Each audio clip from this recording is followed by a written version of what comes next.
Just as the Egyptian priests of Ammon at Thebes once a year killed a ram, flayed it, and clothed the image of their god in the skin, just as the Celtic priest wore the skin of a bull at certain festivals, so the Mexicans slew and flayed a man, in whose skin they clothed their priests and those who desired to be closely associated with the god. The idea underlying this practice would appear to be the renewal of the life of the deity.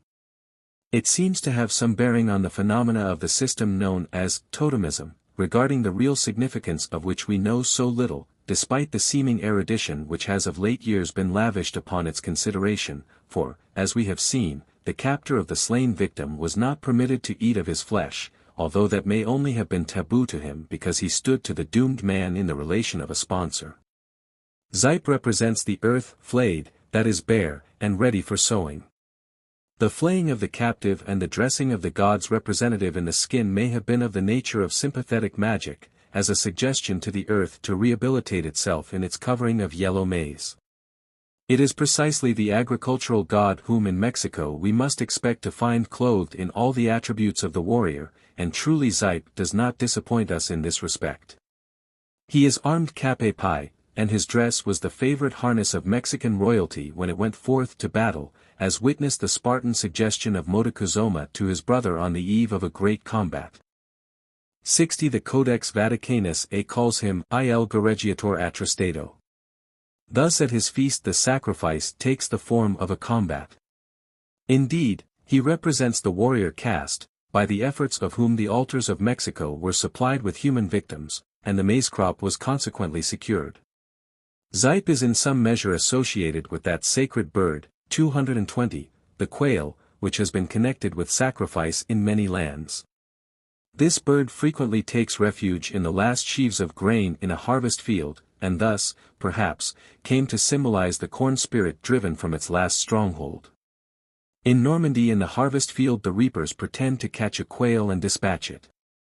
61 The quail was sacrificed to the Tyrian Baal 62 and is associated by Robertson Smith with the god Eshmaniolos.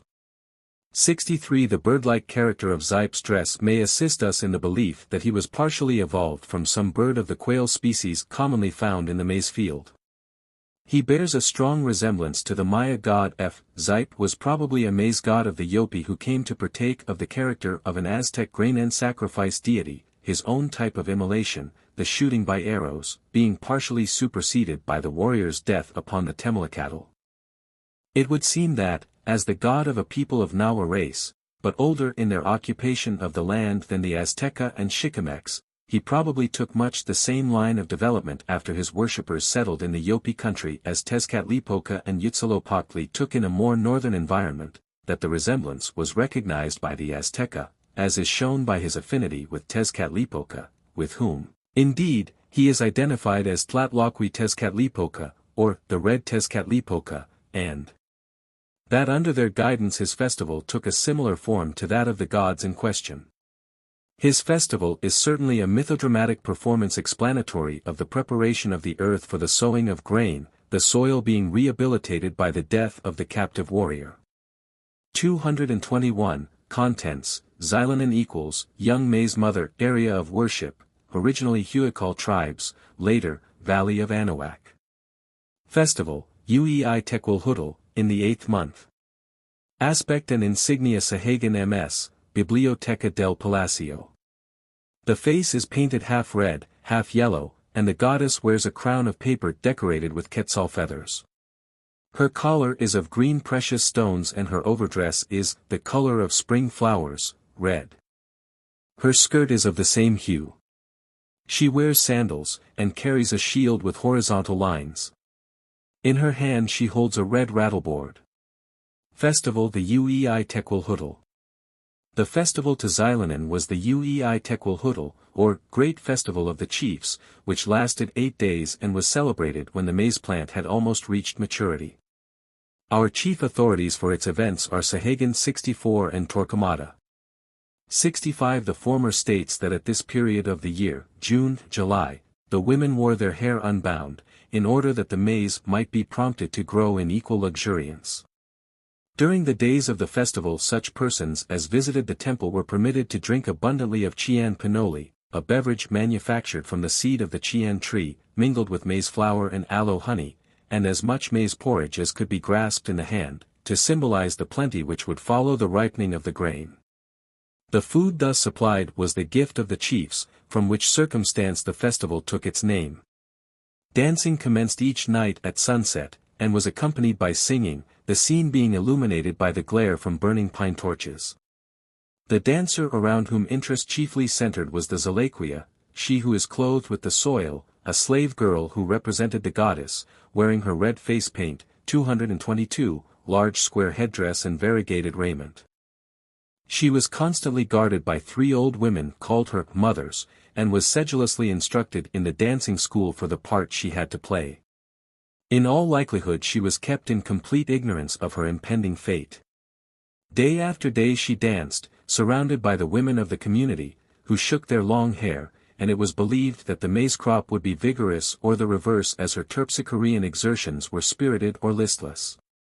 On the last day of the rites, the priestesses of the maize goddess, attired in her insignia, gathered together in the Tiapan, or temple precinct, and accompanied the victim in a performance which lasted throughout the night.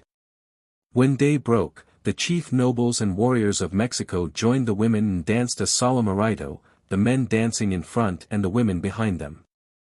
In this manner they danced to the foot of the teocalli of the goddess, which they ascended, the victim being carried on the back of one of the priests, after the manner of a bride being borne to her husband's house. Arrived at the summit, she was decapitated and her heart offered to the goddess.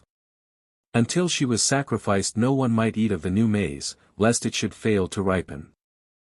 Itzpapalotl. From Codex Borbonicus, sheet 15. Itzpapalotl. From Codex Telleriano-Ramensis, sheet 18, verso.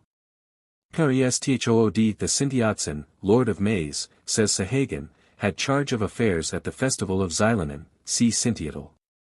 Nature and status Xilanen appears to be nothing more than a deification of the young, tender ear of the maize plant. Her name, the season at which her rites took place and the youth of the Zalaquia who represented her would seem to bear this out. She was originally a goddess of the Huical tribes, and, by some circumstance of evolution or imagery, came to symbolize for the Nahuatl the maize in the earlier stages of its ripeness, thus to some extent resembling Sintiotl. Pain and also Sealer in some places seem to confound her festival, 223, with that of Chiconcotl, and offer no reasons for thus traversing the statements of the older authorities, which are definite enough and which in this instance I prefer to follow. Contents: Itzpapalotl equals obsidian knife butterfly area of worship, originally Xixamec tribes, Mexican plateau. Relationship, associated with Mixcoatl and the Sensen Mimixcoa, one of the Tzitzimime. Symbols: the butterfly, Mixcoatl's stone knife. Compass direction, earth. Calendar place, ruler of the 16th day, Coscaquatli, of the 15th week, CE Cali. Itzpapalotl. Stone of Aristides Martel. Xilanen. Sahagan MS. See page 228. Zapotlantinin. Sahagan MS. See page 228. Aspect and Insignia Codex Vaticanus B, sheet 92, in this representation and on the sheet devoted to the 15th Tonalamatl division and its ruler, Itzpapalotl is depicted as furnished with human teeth, but is predominantly animal in form, retaining, however, certain peculiarities which indicate the intention that she should be regarded as an insect.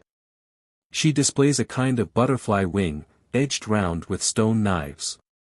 Above her is figured the flowering tree broken in the middle from which blood flows. This symbol denotes the Tamoanchan, or House of Descent, the region of the mythical West, home of the maize plant and seat of the primeval gods, where the wandering tribes were said to have made a long sojourn.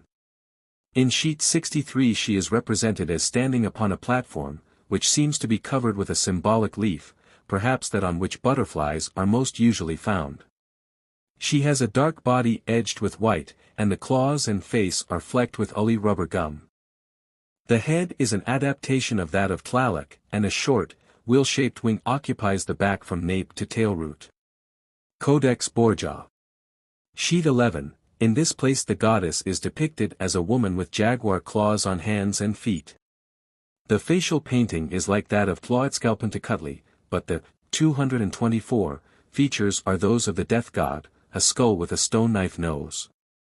She wears a collar with the form and coloring of a butterfly's wing, and her dress is set with stone knives at prominent points. She is accompanied by an animal of rapacious aspect, perhaps a jaguar or ocelot. Codex Telleriano-Ramensis. A butterfly with antennae and wings acts as a naali, or disguise, a kind of helmet mask, to a female figure which has death's head teeth, animal claws on the hands and feet, and a blue-colored disc on the cheek. As in Codex Borgia, this face has a stone knife on the nose, a collar studded with stone knives, and on the head the warrior's forked heron feather ornament. The crown is of dark feathers, the somberness of which is lightened by quetzal plumes and a loincloth like that of the Suatidio or Siwa Pipilton, the dead women who had perished in childbed, and who were regarded as partaking of the nature of warriors. The end of the loincloth and skirt is trimmed with a hem of teeth. As a back mirror she wears a death's head, below which hangs a star skirt, to the plaited thongs of which rattling snail shells are attached. Alban Gupil Tonalimadal, 15th Division. Here the goddess looks out of a butterfly helmet mask. Her face is painted a red color and she is decorated with dark plumage on arms and legs. She has a snail shell before her face, and wears a gold disc on the breast. Opposite her are a broken tree and a beheaded captive, whose body spouts two streams of blood in the shape of snakes' heads. She is seated on a throne ornamented with small discs. Codex Borbonicus. Here the goddess is pictured as a demon of darkness, Tzitzimtli, who descends from heaven in the form of an eagle. Bas-relief. A bas-relief, known as the stone of Aristides Martel, represents the goddess as in the act of flight, and agrees with the representations of her in the Codex Telleriano-Ramensis and the Codex Borbonicus. The face is intended to represent that of an insect with round eyes and almost reptilian mouth, and the headdress is flat and covered with feather balls. The hands and feet are furnished with long, 225, claws. In this place the feather marking of the goddess presents a distinctly serpentine appearance and she is surrounded by serpent motifs, between the folds of which is seen the cross-hatching symbolical of these reptiles. Myths. The interpreter of Codex Telleriano-Ramensis regards Itzpapalotl as a male deity, probably because, like the Suatidio or women who died in childbed, who were regarded as the equals of the warriors, she wore a male loincloth. He says, he was called Soundco and after he sinned Itzpapalotl. The sign of this name is a knife of butterflies, and accordingly he is surrounded with knives and wings of butterflies, for they say that he sometimes appears to them, and that they only see feet resembling those of an eagle. Itzpapalotl was one of those who fell from heaven with the rest, whose names are the following: Quetzalcoatl, Oculolucasi, Tezcatlipoca, Calediotl, and Hatzcanpantecotl. The interpreter of the Codex Vaticanus A also labors under a misapprehension regarding Itzpapalotl's sex. He states, Itzpapalotl signifies a knife of butterflies. He was one of those gods who, as they affirm, was expelled from heaven, and on this account they paint him surrounded with knives and wings of butterflies. They represent him with the feet of an eagle, because they say that he occasionally appears to them, and they only see the feet of an eagle. They further add that, being in a garden of great delight, he pulled some roses, but that suddenly the tree broke and blood streamed from it, and that in consequence of this they were deprived of that place of enjoyment and were cast into this world because Tonicaticutli and his wife became incensed, and accordingly they came some of them to the earth, and others went to hell. He presided over these 13 signs, the first of which the house, Kali, they considered unfortunate, because they said that demons came through the air on that sign in the figure of women such as we call witches, who usually went to the highways, where they met in the form of a cross. 226, in the Song to Tlazolteotl, the fourth of the Sahagan series, we find the following strophes relating to Itzpapalotl, the stone-knife butterfly who hovers over the cactus.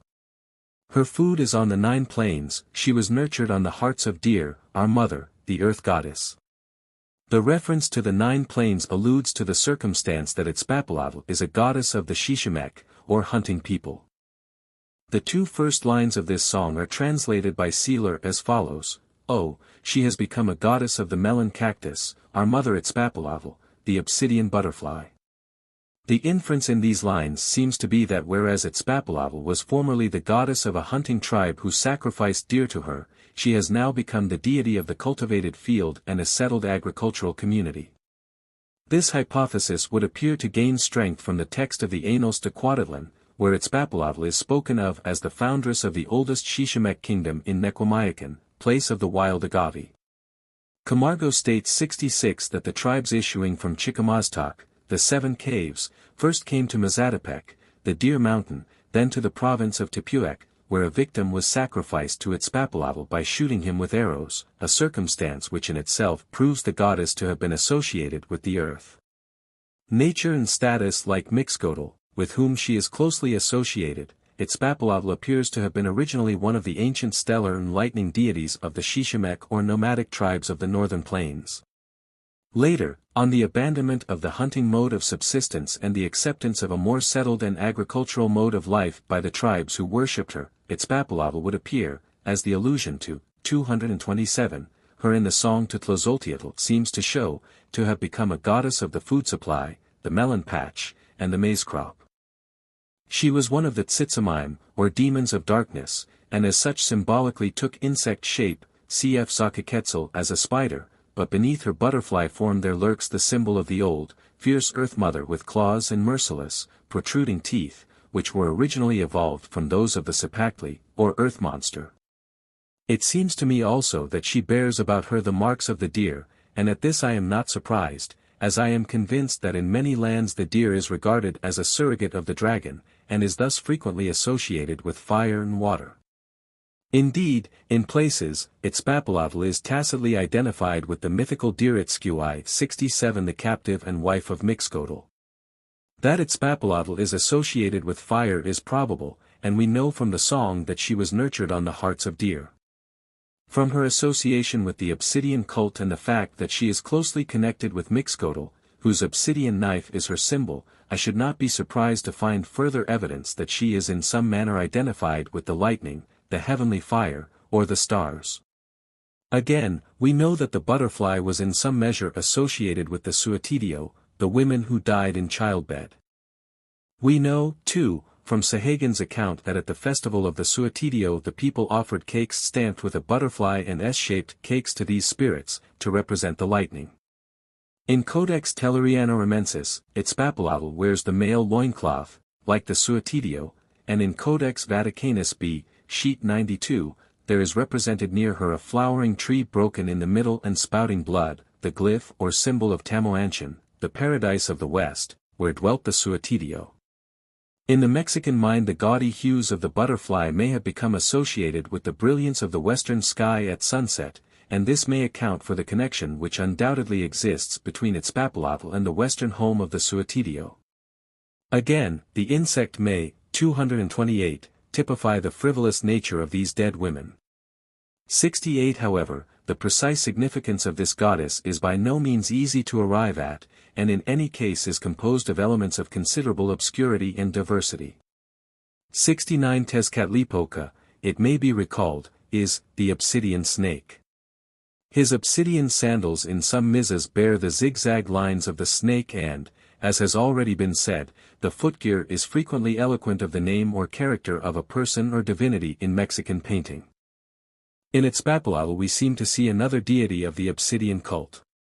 Certain of her pictures as a butterfly are, as has been indicated, of dragon-like aspect, and we know that the butterfly is in some countries a surrogate of the dragon. Is obsidian to be regarded as the bones of the Cipactli, the earth beast or dragon? Contents: Zapotlantanan equals Mother of Zapotlan, area of worship, Mexico, Zapotlan. Symbol: the eagle feather. Aspect and insignia Sahagan MS, Biblioteca del Palacio.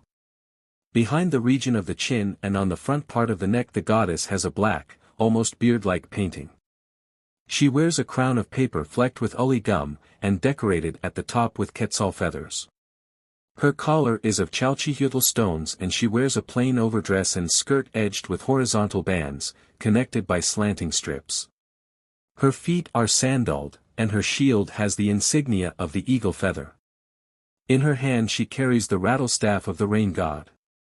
Kesthood Sahagan states, appendix to Book 2, that Zapotlantanen had a special high priest, the Zapotlan Teowatsin, who was charged with making all the necessary arrangements for the 229 festival of that goddess, such as procuring a supply of paper, copal, uli, and odoriferous plants for incense. Clavigero says that she was annually honored with the sacrifice of human victims and with particular hymns composed in her praise. 70 Nature and Status Sahagan states 71 that she was said to have been the inventor or discoverer of turpentine, which was used in Mexico for medicinal purposes, and it seems probable that she may have been revered as a goddess of medicine. Clearly she is also an earth goddess of the people of the populous valley of Zapotlan, on the other side of the Otomi country, adopted into the Mexican pantheon, but having no place in the calendar. Contents: Illimitacutli equals, the old princess area of worship, Tehuacan, Coscatlan, Shishimek. Minor names: Citlalinikyu equals, she of the starry skirt. Coscamio equals, necklace of maize. Calendar place, 13th of the Lords of the Day hours. Compass direction, the middle. Festival, Titidal, stretching of limbs, in the 17th month. Relationship, spouse of Iztac Mixcoatl, variant of Tonakeshiwatl or Siwacotl. Aspect and Insignia Codex Borgia. Sheets 9, 11. In this representation the goddess is shown with hair composed of heron feathers and wearing a white garment. In the pictures of this codex the contracted corners of her mouth, due to old age, are indicated by a ring-shaped ornament worn below the upper lip. Codex Borbonicus. She has a skeleton's head, which differs from that of the death god in that it is colored yellow, with red lines instead of black, but shows a similarity to it in the ruffled night hair with which it is covered. In most of the pictures of her in this codex her blue dress is dotted with 230 circular white spots which are perhaps intended for stars. This garment is completed with thongs, from which depend snail shells, a decoration also seen in the rattling girdle ornaments, Citlalicu, characteristic of the earth and underworld goddesses. Myths according to the myth related by Motolinia, 72 Illimitacutli, or Ilankui, as he designates her, was the wife of Iztac Mixcoatl, Q.V., with whom she dwelt in Chicamaztac, the land of the Seven Canes, the mythical Oficina Gentium of the Mexican tribes, whence the aboriginal ancestors of the several races of Mexico were supposed to have had their being. By a second wife, Chinamatl, or Chimalmat, Iztac Mixcoatl became the father of Quetzalcoatl. Festival Titidal, stretching of limbs. This festival was held in the calends of the 17th month, probably about December 19th. 73 A female slave was bought by the authorities and dressed as follows. She wore an upper garment or peplum of white stuff and a skirt of the same color, beneath which showed the citlalicu, or star skirt, of the goddess, a dress sprinkled with stars, cut at the ankles in the shape of many thongs, from each of which hung a small shell, so that when she walked these came together and made a rattling sound. Her sandals were white and she bore a shield whitened with chalk, having a design of eagle's feathers in the center. Fringes of heron's feathers terminating in eagle's plumes hung from the lower edge of the shield. In the other hand she carried the tsotazopatli, a wooden knife, used for pressing cloth. Her face was painted black and yellow. Her hair was dressed in the form known as tsampalanali, or hair tied at the temples, and eagle's plumes fell from it behind. Before the victim was dispatched they made her dance to the sound of instruments played by old men, which mingled, 231, with the chanting of the priests. The wretched woman wept and sobbed as she danced, and as evening approached she was taken to the temple of Huitzilopochtli, accompanied by all the priests wearing their insignia and the masks of their gods, one of which was that of Illimitacutli. On arriving at the summit of the Teocalli, or Pyramid Temple, she was immediately slain, her heart was torn out and she was decapitated. The head was given to the priest attired in the insignia of the goddess, who held it in his right hand by the hair, and engaged in a dance, raising and lowering the horrid trophy, and in this solemn measure he was accompanied by the priests who represented the other divinities. They then descended the steps of the Teocalli in procession, and sought their quarters. The priest of Illimadakutli carried a great cane, the stalk of which had 3 roots. The mask of the goddess which he bore had 2 faces with great mouths, bulging eyes, and surmounted by a crown of paper cut into sharp points. The priests, disguised as gods, having entered the Kalpuli, or priest's quarters, a priest descended from the Teocalli dressed as a young exquisite, wearing a splendid cloak, his head decorated with white plumes and wearing in place of sandals the hoofs of a deer. He carried in his hand a leaf of the maguey, surmounted by a little paper banner. He proceeded to the Quetzalcoatl, a place of sacrifice principally associated with human offerings to Tezcatlipoca, where there was a small cage made of pine wood and covered with paper, and known as the Granary of Illimadakutli. The priest laid the maguey leaf in this receptacle and then set the whole on fire. Seeing this, the other priests rushed to the summit of the Teocalli. This ceremony was known as the Zacapena, or flower running. Placing on high a flower called Teoxacatl, or blossom of the god, the first who gained the eminence seized upon it and cast it upon the Quetzalcoatl where the cage burned. Upon the following day the men and boys made little sacks, which they filled with flowers or paper, and with these they skirmished with one another and beat the young girls who chanced to pass by. 232. The purpose underlying this celebration is obscure. The costume worn by the victim is, of course, that of the goddess herself, and we may, perhaps, infer that the wooden knife she carried, the purpose of which was to press cloth, was symbolical of one of the domestic duties of the older women, whom she appears in a measure to have represented.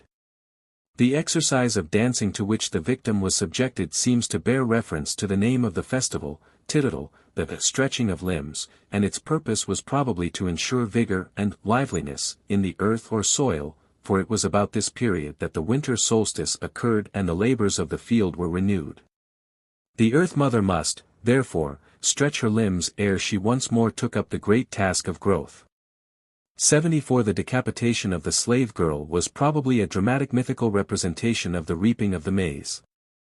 The great cane borne by the priest of Illimadakutli was, of course, the magic rain rattle, so prominent an adjunct to many Mexican religious ceremonies. The young exquisite, we must surely explain as a representative of vegetation, his deer's hoof sandals having, perhaps, a pluvial significance or else indicating the swift growth of the maize plant, which takes but 4 months to ripen. The burning of the maguey leaf in the granary would seem to indicate the end of the season of vegetative luxuriance and the commencement of that of domestic fires, and the casting of the sacred blossom into the flames probably possessed a similar significance. Nature and status. Illimadakutli was unquestionably a goddess of the primeval time, as her aged appearance in the manuscripts, her association, 233, with Iztac-Mixcoatl, the old Shishimec god, and her connection with fire would lead us to suppose she is primarily a goddess of the earth and of maize. Her stellar connection and her name Sitlalinicu, star skirt, are eloquent of her Shishimec derivation, and she may represent the starry night sky, or possibly the Milky Way, just as does her mythical husband, and in this she connects with Tonakeshiwatl. As an earth goddess she has also a Plutonic significance and can be equated with Mictacatl, mistress of Hades, in this resembling many other earth goddesses. Again, she is the old goddess par excellence, patroness of old women, and worker at the metate, or stone on which the maize cakes were, and still are, made by Mexican women. Her connection with fire proves her relative antiquity. The circumstance that her mask is described as being two-faced leads me to believe that her idol or image had been evolved from the kern baby, or doll made at harvests out of the last sheaf of grain and furnished with a face and hands, frequently with 2 faces, in order that it should not prove of bad omen to those following the image in procession. In this respect Illimadakutli is similar to Chikumcoatl, Q.V. 234, 1 Tonalamatl of the Auban-Gupil collection, 1900 to 1901. 2. This circular patch with the center punched out is worn by the women of more than one Asiatic country. 3. Sahagan, BKS 8 and X 4 by Sealer, in Commentary on Auban Tonalamatl, page 93. 5. Sahagan, BKI, C 12. 6. As regards these translations of hymns throughout the work, some have been translated by me from the Mexican originals, others have been translated from the German of Seeler. Like that authority, I have not received any enlightenment from Brinton's translations, in his Sacred Chants of the Ancient Mexicans. 7 Book 2, c. XXX, see also Torquemada, BKX, c. 35. 8 Pyramid Temple. 9 Seeler, Commentary on Vaticanus B, page 262, believes the ceremony to refer to the parturition of the goddess, who gives birth to Cintiatl, although he at first elucidated the ceremony as here indicated. Seeler confounds the postures of sexual intercourse and parturition. 10 See picture in Codex Borbonicus. 11 As do Aphrodite, and other goddesses of love. 12 It is equally the symbol of the fertility pot. 13 Book 2, c. 23. 14 Lib X, c. 13. 15 A species of wild laurel. 16 The custom of wearing a mask of the deity worshipped, in this case the slain woman represented the goddess, is widespread. 17 Sahagun, Book 2. 18 Appendix to Book 2.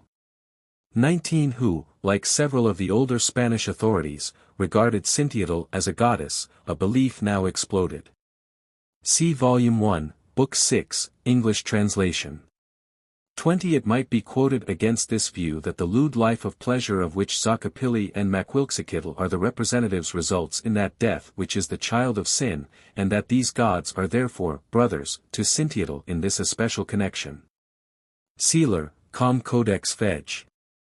Mayer, p. 66, Com Codex Vat B, pages 207 to 208. 21 Sahagun, Book 9, c. 17. 22 Sahagun Ms 23 At the festival of Demeter, with whose worship the serpent was connected, the earth was struck with rods by the priest who called upon the goddess. This is also done during the act of divination among the Zulus, when they call upon spirits. See Callaway, Izinyanga Zocubula, page 362. 24 Lib 2, c. 2. 25 Brasser de Bourbourg, Histoire Nat Civ, du Mexico, quoting a Cachical MS, Volume 1, page 248. 26 BKI, c. 6. 27 Sahagun, BKI, c. 6. 28 Edom, Book 2, Appendix. 29 Idea, page 27, Volume 1, pages 419 FF30 Introduction, pages 14, 16. 31 C. Huitzilopochtli, pages 73 FF32 BKI, c. 19. 33 Idea, pages 63 to 66. This myth seems to me to show vestiges of a belief in the theory of the transmigration of souls, and to indicate that the ascetic, almost on the borders of what is known in Buddhistic belief as arahatship, or promotion to a higher life, was condemned for his lapse to recommence existence once more under a low form of life. 34 BKI, c. 19, Appendix. 35 See Appendix in the Tonalimatl, Des Signes. 36 A diacritical point. 37 BKX, c. 35. 38 BKX, c. 31. 39 Seeler, Commentary on Aubin Tonalimatl, p. 119, 40 Seeler, Commentary on Codex Vaticanus B, page 161. 41 But see the song to Cintiatl in the portion dealing with that god, which in a manner refers to Xochipilli. 42 Commentary on Aubin Tonalimatl, page 87. 43 BKI, c. 14. 44 Chronica Mexicana. See picture of Ashiakatl in Bobin's Catalogue of the Goupil Collection, Paris, 1891, pages 14, 15. 45 The best authority on Zipes' costume is Sahagun, Mexican MS. 46 Baring Gould, Curious Myths of the Middle Ages, pages 417 FF 47 Sahagun, BKV, c. 13. 48 Wehrenfels, Dissertation upon Superstition, page 6, London, 1748.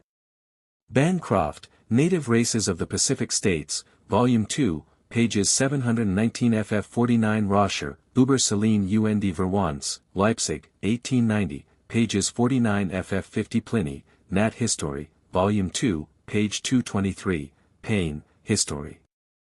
New World, Volume 1, page 495. 51 Urculpuli, a musterplace at several festivals. 52, They who seize the head, alluding to the custom of taking the victims by the hair. 53 Sahagun states that the hair of the Yuantin was kept as a trophy. This seems to me analogous to the North American Indian custom of scalping, which is sometimes spoken of as losing one's hair, a phrase which, through its use among American border fighters, has passed into slang. 54 Tezcatlipoca took the form of a coyote and lay in wait for travelers. Sahagun, BKV, c. 13. 55 or Coyote.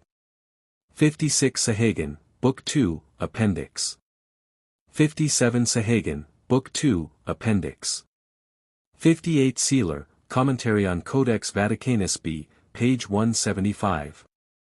59 Decade 3, Lib 3, c. 15.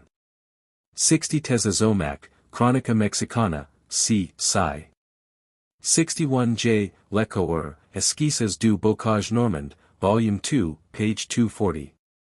62 Athenaeus, Volume 9, 47, page 392 d. 63 Religion of the Semites, New Edition, 1914, page 469. 64 Book 2. c. 8. 65 BK, X, c. 19. 66 Histoire de Tlaxcalan, c.v. 67 This deer is two-headed, so is Quaxalotl a variant of Chantico, the fire goddess, with whom Itzpapalatl seems to have many points of resemblance. 68 C. Zacapili. 69 In some myths of the Old World the butterfly is the soul or ghost. This would explain her connection with the Suatidio, or dead women. 70 Volume 1, Book 6, English translation. 71 BK c. 9. 72 Historia de los Indios de la Nueva España, Epistola pro Emil. 73 Sahagun, Book 2. c. 36, Torquemada, BKX, c. 29. 74 It occurred to the writer that the expression tittle may have had reference to the act of sexual impregnation, as in the case of Tlazolteotl, Q.V., who widens herself, stretches herself out at the foot of the Teocalli of Huitzilopochtli, when she is impregnated by that deity. This consideration scarcely seems to apply to the present instance, however, and that indicated above appears preferable. Contents, Chapter 6 The Gods of Rain and Moisture. Contents, Introductory The gods of rain proper are clearly to be distinguished from the gods of grain and growth, although they were regarded by the ancient Mexicans as stimulating vegetable plenteousness. That they were paramount in the practical theology of the rain cult one is evident, for, whereas Quetzalcoatl was regarded in one of his phases as the deification of the rain-making priest, Tlaloc and the Tlaloc possessed the entire disposition of the rainfall. Sahagun's remarks upon Quetzalcoatl make it clear that in this connection he was regarded as a wind god who swept the way clear for the rain gods, or ushered in the rains. Myth related how Quetzalcoatl, the first discoverer of the maize, was robbed of his find by Tlaloc, who afterwards had the governance over its growth and distribution. Although the high priest of the Mexican hierarchy was called by the name of Quetzalcoatl, the prelate next in importance to him bore the name of Tlaloc. Although Quetzalcoatl was above all regarded by the Azteca as a god of wind, evidence is not lacking that to some extent he was looked upon as a rain god, or at least a rain-bringing god. But the overwhelming superiority of the Tlaloc in this cult is witnessed to by the fact that out of 18 great seasonal festivals, no less than 5 were dedicated to them. 2 those of the Tlaloc, or gods of rain, whose names are 235, known were, Tlaloc, the father of all, Calchihuitlicu, his wife and sister, Napatecutli, god of the mat-makers, who used aquatic reeds in their work, Atla, lord of the beaches, or lake shores, Uxtoshuatl, goddess of salt, and Epochtli, god of fishers and fowlers, and inventor of the net. Concerning the Tlaloc Sahagun remarks, the Mexicans take for gods all those high mountains from which the rain comes in the rainy season, and for each of these they imagine an idol. They also believe that certain maladies proceeding from cold have their origin in the mountains and that these gods have the power to visit them upon them. Those who were attacked by such complaints made a vow to this or that mountain, whichever chanced to be in the neighborhood, or that for which they entertained the most devotion. A similar vow was made by persons on the point of being drowned in the rivers or in the sea. The maladies for which they made these vows were gout in the hands, feet, or any other part of the body, impotence in any member, or in the entire body, rheumatism, the contraction of the members or cramp. Those who were visited with these maladies made a vow to raise a statue to the following gods, to the idols of the volcano called Popocatépetl in the Sierra Nevada, to a mountain named Poyatacatl, or any other to which the feeling of devotion inclined them. When they proposed to offer up to the mountain or gods, they made an image in human form, a mass called Tzoalli. These the people did not make themselves, but called in the offices of those priests skilled in the making of idols, who molded them out of the paste and gave them teeth of calabash pips and eyes of haricot beans. The rest of the process of manufacture is as described in the account of the festival of the Atamatli, see Tlaloc. These small figures were known as Tepicteton, and, like the sacrificial victims to the rain gods, their hair was dressed in 2 horns or whorls. Contents: Tlaloc equals, he who makes things sprout. Area of worship, Plateau of Anahuac. Minor names: Shikunoi Ocelotl equals, 9 Jaguar, or Ocelot. 236, Calendar place, ruler of the 7th-day count, Mazatl, deer, and of the 7th Tonalamatal division, Ce Quiotl, 1 rain. Compass direction, the 4 quarters in his several aspects. Festivals: Atlacoalco, Tozaztontli, Etzalcoalistli, Tepelhuitl, Atamatli. Symbols: his head, with serpentine motif and tusks, the day sign 9 Ocelot. Relationship: husband, 1, of Xochiquetzal, 2, of Matlocui or Calcayatlicu. Father or brother of the Tlaloc. From Codex Magliabechiano, 3 folios, sheet 89.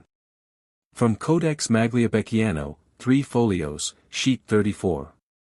Forms of Tlaloc. Aspect and insignia. The evolution of the familiar and characteristic face of Tlaloc is perhaps best exemplified in a stone statuette included in the Ude collection in the Royal Ethnological Museum, Berlin. In this striking example of the Mexican sculptor's art, a representation of the face of the god is skillfully contrived by the arrangement of 2 snakes or serpents, the tails of which form eye orbits and a species of nose, the reptiles' heads meeting in the region of the mouth, their fangs thus serving the god for teeth. It is rarely in aboriginal art that a conception so individual and striking is encountered, and great imaginative ability must be conceded the sculptor who conceived it.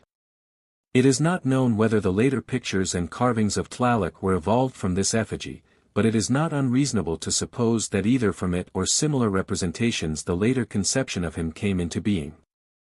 We observe in the examples shown in the illustrations that the custom of representing divine beings in profile resulted in his case in the survival of a mere ring about the eye and a spirally convoluted band forming the upper lip and depending from it for some distance. These are painted blue in the Mizas. More faithfully preserved are the long tusk-like teeth, which in certain stone effigies, however, degenerate into several straight, downward strokes.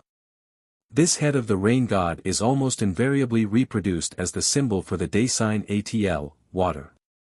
Representations of Tlaloc in the codices of the Borja group occasionally show a development of the lip band, which rises upwards and includes the nose, thus, perhaps, 237, indicating a transition form.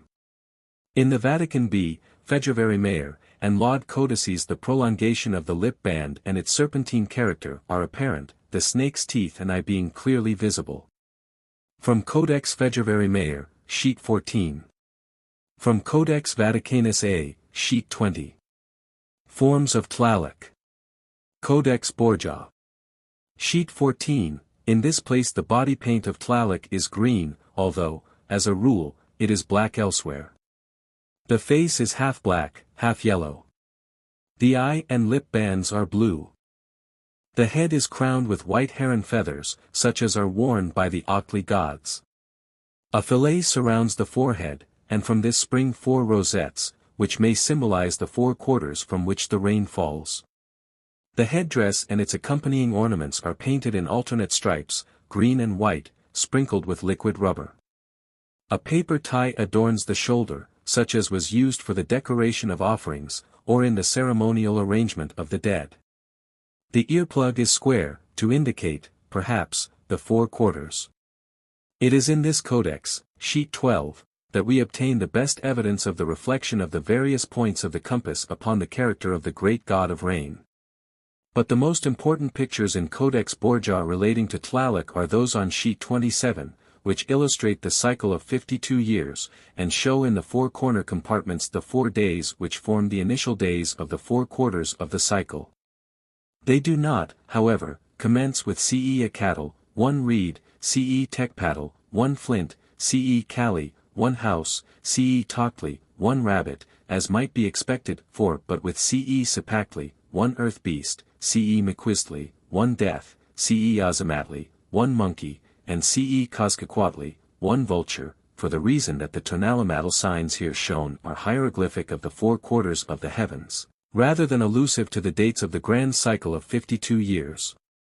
The middle or 5th region, which is without a hieroglyph, is ascribed to the central figure. The lower to the right represents the east. To it belongs the first division of the calendar, as well as the first day of the great cycle. Tlaloc in this picture is painted a dark color, and wears the Sepactli head of the first, 238, calendar division as a helmet mask. The sky above him is figuratively drawn to represent a cloudy firmament holding rain about to fall, and he stands upon the Sepactli, or earth beast, which symbolizes the fruitful earth, from whose body springs the maize plant, represented as a tiny head or mask, on each side of which sprout leaves. The god empties his jar upon the soil, and its contents are seen to be a renewed supply of maize ears, indicating the bounteous nature of the eastern Tlaloc. The figure on the upper right shows the deity in his northern aspect. The second division of the tonalamatl and of the cycle are indicated in its dating and on its helmet mask. The yellow color of the god in this picture is supplemented by the symbolism of a bright atmosphere sending down sharp rays of light, shown in conventional form by V-shaped emblems stabbing downwards from aloft. Beneath the god are shown 3 vessels filled with the brown-colored water which falls when the rain god is unpropitious. Indeed, it bears within it the symbols of death, the death's head eye and bony nasal spine. The artistic effort is to portray water which has been sucked up by the parched and cracked soil of a Mexican June, water which has been insufficient in quantity, or has fallen too late. There are present, too, in the picture, the vampire shapes of such insects as devour the maize, each decorated with the death's head. But, more fatal sign than all, from the picture of the god descends the lightning axe, wrapped in symbolic fire. The northern Tlaloc, then, is no deity of plenty, but obviously represents the rain god in his most deadly and terrible aspect. The god in his western complexion is painted blue, and wears as a helmet mask the sign of the 3rd calendar division. A cloudy sky flecked with rain shows the partial descent of the serpent-like showers, and the maize plants beneath him stand in heavy puddles of water. The southern aspect of Tlaloc, that on the lower left, is painted red, and the helmet mask is in vulture form, as in consonance with the sign of the 4th calendar division. From a cloudless sky dart the conventional sun rays as described in the second picture, but, 239, beneath the foot of the divinity are representations of the maize plant run to seed. Small animals, the faces of which bear some resemblance to a death's head, devour them.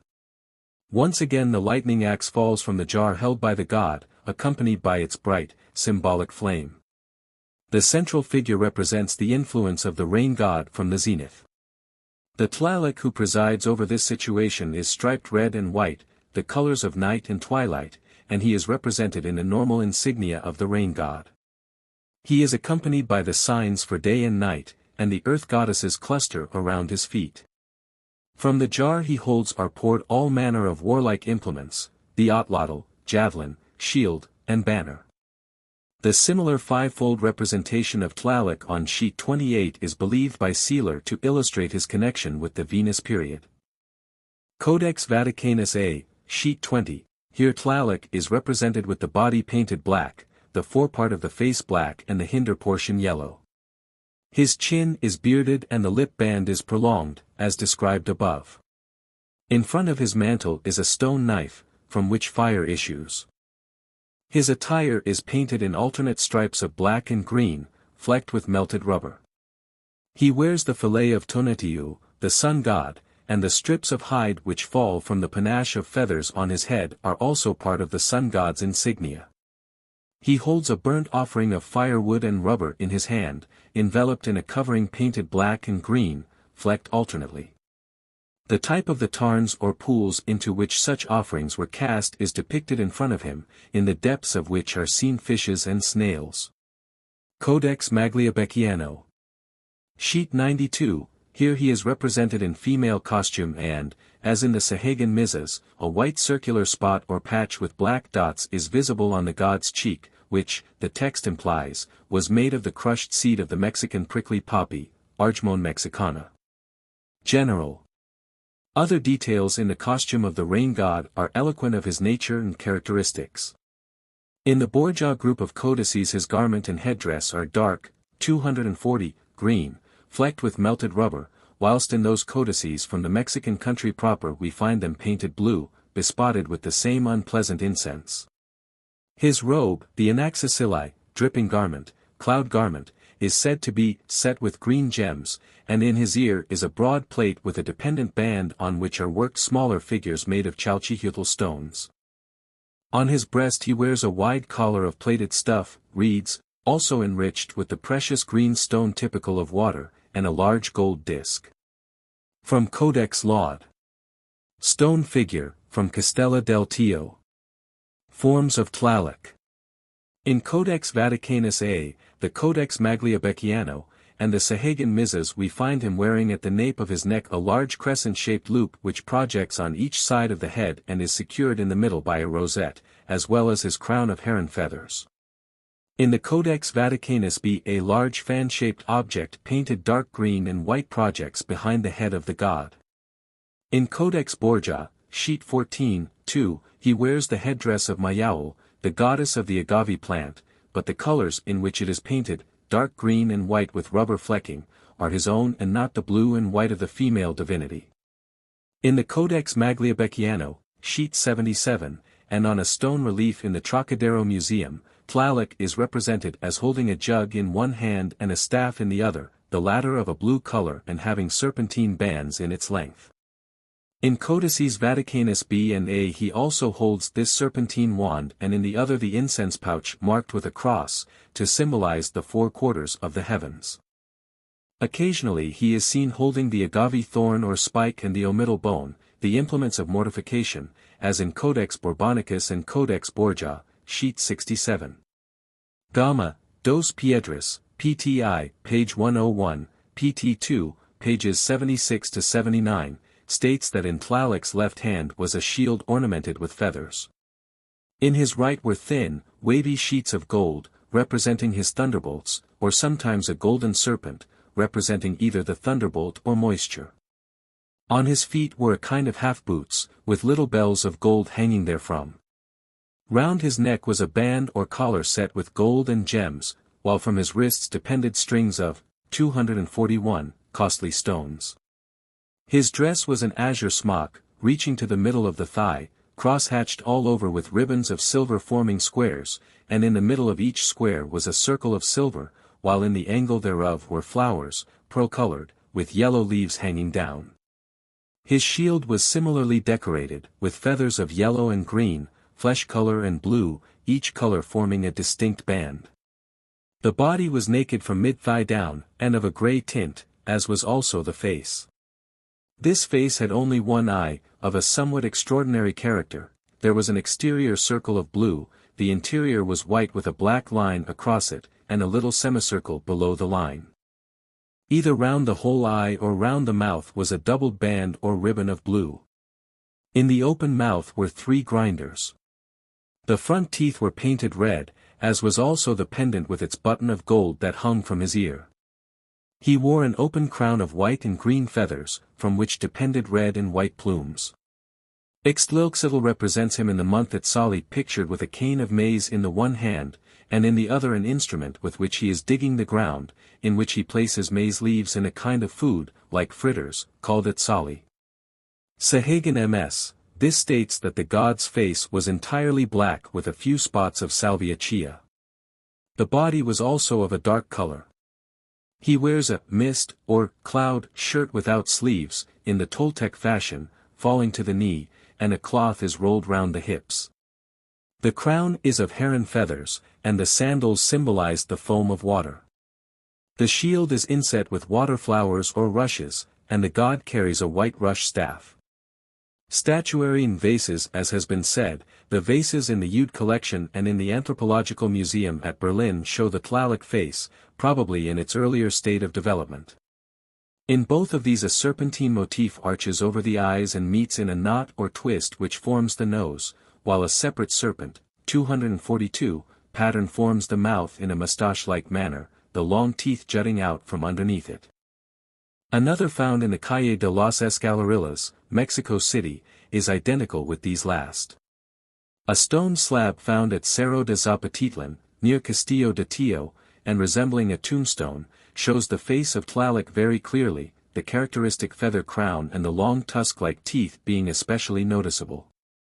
Another stone figure found at Tío is fully illustrative of the god's facial characteristics, but the two serpents twining together to form the nose spring upwards and, after traversing the position of the eyebrow, end with their tails above this in a flourish. The back fan is well represented in this figure, which has also a mantle and a waist belt. In a relief found at Tío in which Tlaloc is represented along with Xochiquetzal, we see once more the manner in which the serpentine motifs around the mouth and eyes have become unified through the exigencies of representation in profile.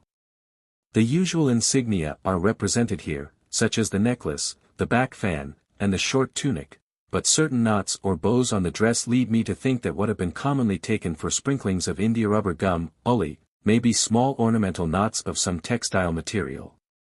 Vases found at Tlaxcalan and in the Mixtec country show precisely the same characteristics. Myths. The myth explanatory of the Tlaloc is found in the Historia de los Mexicanos por sus Pinturas, c. 2:5, which tells how the rain gods lived in 4 chambers surrounding a great court in which stood 4 immense water casks. In one of these good water was stored, which descended upon the grain when it was in process of growth. Bad water stood in the next, which produced fungus growth, causing the maize to turn black. When rain and frost came together it was thought that the 3rd cask had been drawn upon, and the 4th was filled with such rain as was followed by no, 243, growth, or by such growth as grew sere and withered. Tlaloc, we learn from this account, had created for the purposes of rain-making a number of dwarfs who made their homes in the 4 chambers of his house, and who carried sticks in their hands, and jars into which they drew water from the great casks. When Tlaloc commanded them to water a certain tract of country they poured water from the jars they held, and the lightning flash was supposed to proceed from the cracking or breaking of their vessels. This myth is represented in the Codex Borgia, page 27, as already described. Another piece of mythic information is found in the Song of the Rain God, the 4th canticle in Sahagan's collection, which has been translated as follows: I.O. Mexico has done service with the gods, the paper flags fly over the 4 corners of the heavens, it is no more a time of mourning. 2.0. Tlaloc, the rain god, has been created, i.e., my statue has been set on the temple, my god has become a dark red color from the blood of the sacrifices. The whole day they took, with the making of rain in the temple court. 3. O my chieftain, the maize prince, in truth it is your produce. You created it first, and yet they only do insult to you. They can have nothing against you, distribute thou no offering. 4. But they abuse me, abstain from sacrifice, I am therefore not satisfied, my father, my old priest, the jaguar serpent. Out of the Tlalocan the turquoise house, the blue house, came thy father, a Catanal. 244, 6.0 Go, go down on the mountain Poyotlan with the mist rattleboard, water will be sent from Tlalocan, the country of the rain gods. 7 My elder brother Toxquex. I will go, it is enough to make him weep. 8 Send me to the place that no one knows. Down came his word, I spoke to him, Tetsipili, I will go, that is enough to make him weep. 9 After 4 years he will be placed over us. Of thee it was said, the place of the fallen, the Quetzal feather house, the place of plenty, and yet he becomes distributor for the kingdom. It would be rash to attempt any precise elucidation of this obscure song. Briefly and doubtfully, I may say, it seems to me that its tendency is as follows. The song evidently refers to one of the festivals of the rain god, probably the Atamodli, when much time was occupied in rainmaking ceremonies, as the canticle indicates. The pious maker of the song had evidently in mind the myth which told how Tlaloc stole the maize from Quetzalcoatl, an assertion to which he objects, verse 3, and advises the god to withhold his produce. This myth, which is given in the Anos de Cuautitlan, Codex Camalpopoca, the second or historical portion, states that Quetzalcoatl discovered maize in the mountain Tonacatepetl. To do so, he took the form of a black ant and was led to the spot by a red ant. As he was unable to lift the mountain, it was split open by the magical prowess of Xolotl in his phase of Nanahuatl, and the maize was secured by Quetzalcoatl, but was stolen from him by Tlaloc. In verse 4 of the song under discussion, Tlaloc replies in agreement with his servant, whom it is, perhaps, that he, 245, addresses as Jaguar Serpent, Jaguar, Balaam, being a common designation of priests among the Mayaquiche. 6 Or it may have reference to the god himself, one of whose names is 9 Jaguar. The god would seem to refer to some unknown myth relating to his own parentage in verse v. The name Ecatnal, reed of the sun, given to his father seems to have a calendric significance. The ceremony of the mist rattleboard, the rattling of which was supposed to bring rain by sympathetic magic, was one of the ceremonies connected with rainmaking at more than one of the festivals of the Tlaloc. Poyotlan, place of mugwort, is a district of Tlalocan, as well as the name of his temple, and Toxquex is Huitzilopochtli. The last verse seems to allude to the myth mentioned in the interpretation of Codex Vaticanus A, where it is stated that, as no rain had fallen for a period of 4 years, Quetzalcoatl began to make sacrifices to obtain it, and, the worshipper or priest hints, will receive the consequent honor. According to Boccherini, quoting Gemelli Carreri, Tom. 6, page 83, Tlaloc was the deity who at the behest of Tezcatlipoca raised the earth out of the waters of the universal flood, and who counsels men by his divine messages written in the lightning and the thunderbolt to live wisely and morally. Like most of the theories of this writer, this is pure allegory. Following the analogy of the calendar stone, we seem to see Tlaloc as the sun during the period of Noi Quiawitl, or, for rain, which ended in a universal conflagration.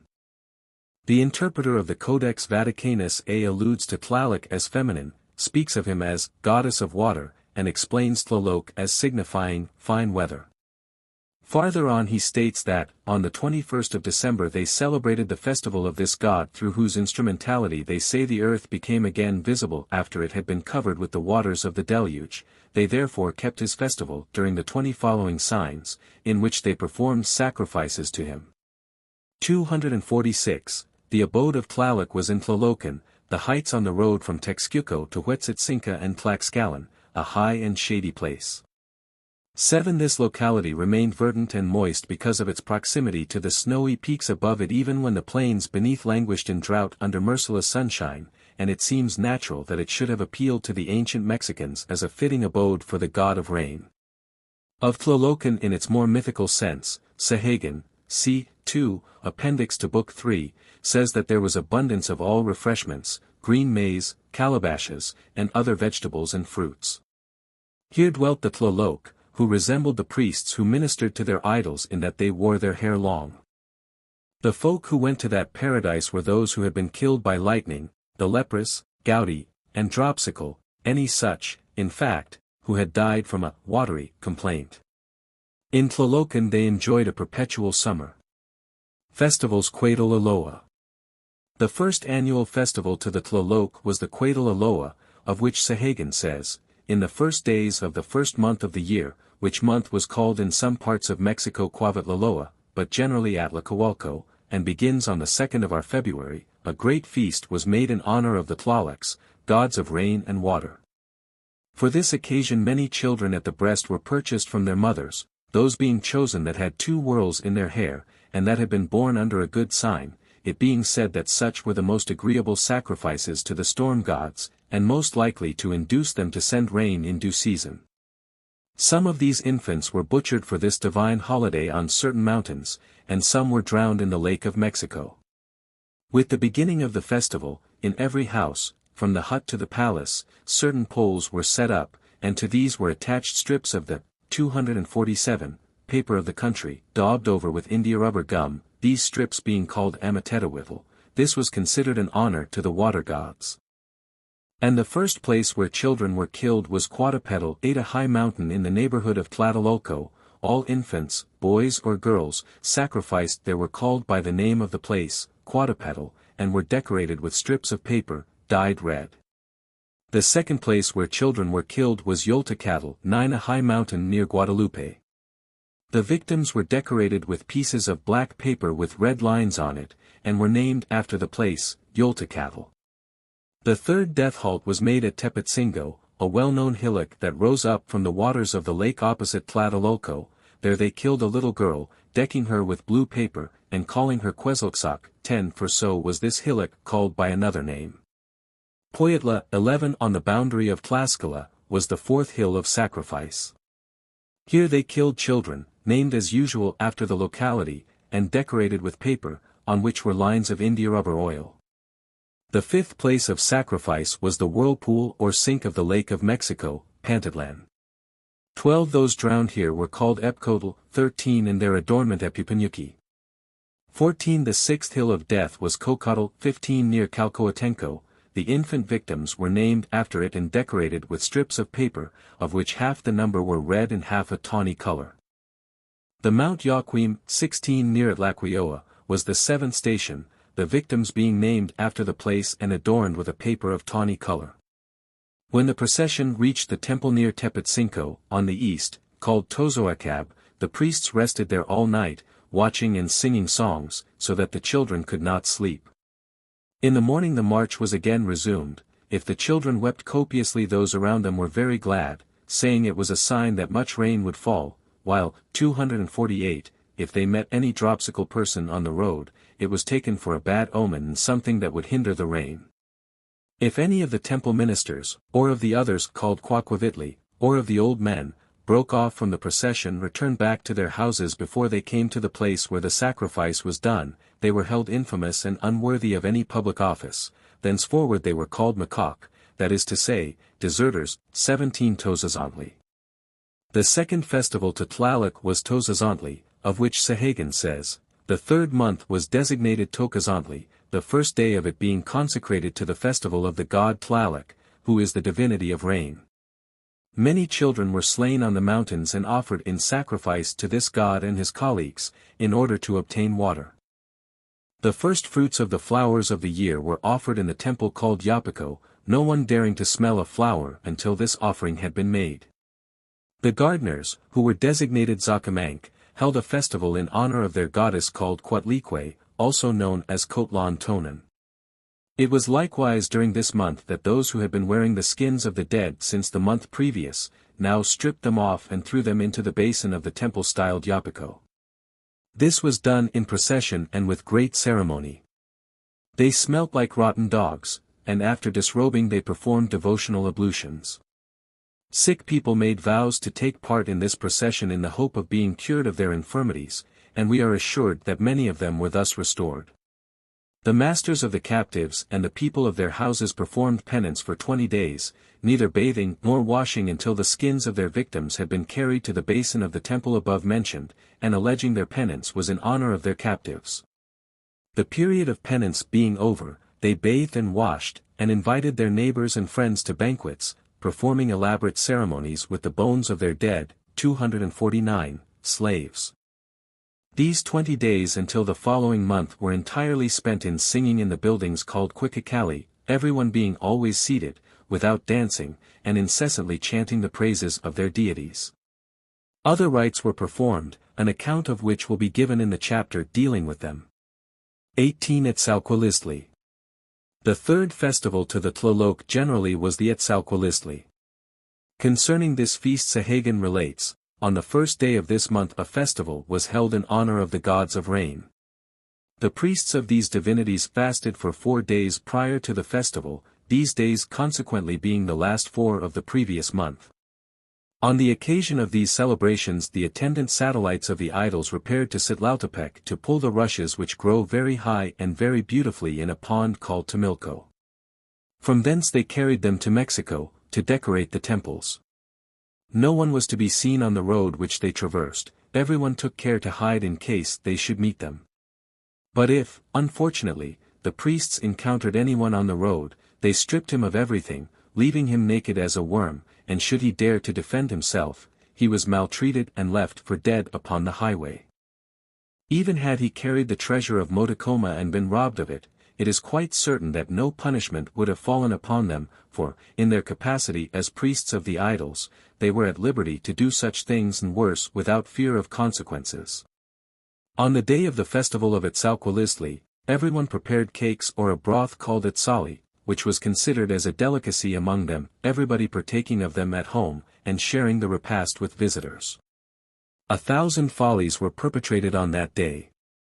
On the occasion of this festival those priests of the idols who had committed faults in the exercise of their functions were terribly punished on the waters of the lake.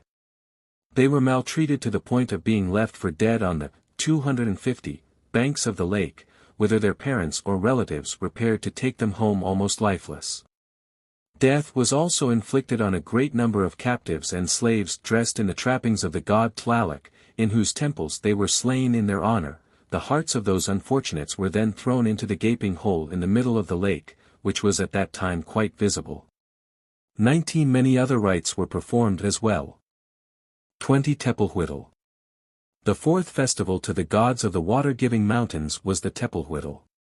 Sahagun says of this, during this month festivals were held in honor of the high mountains which were the point of departure of the clouds, and which are very numerous in this land of New Spain.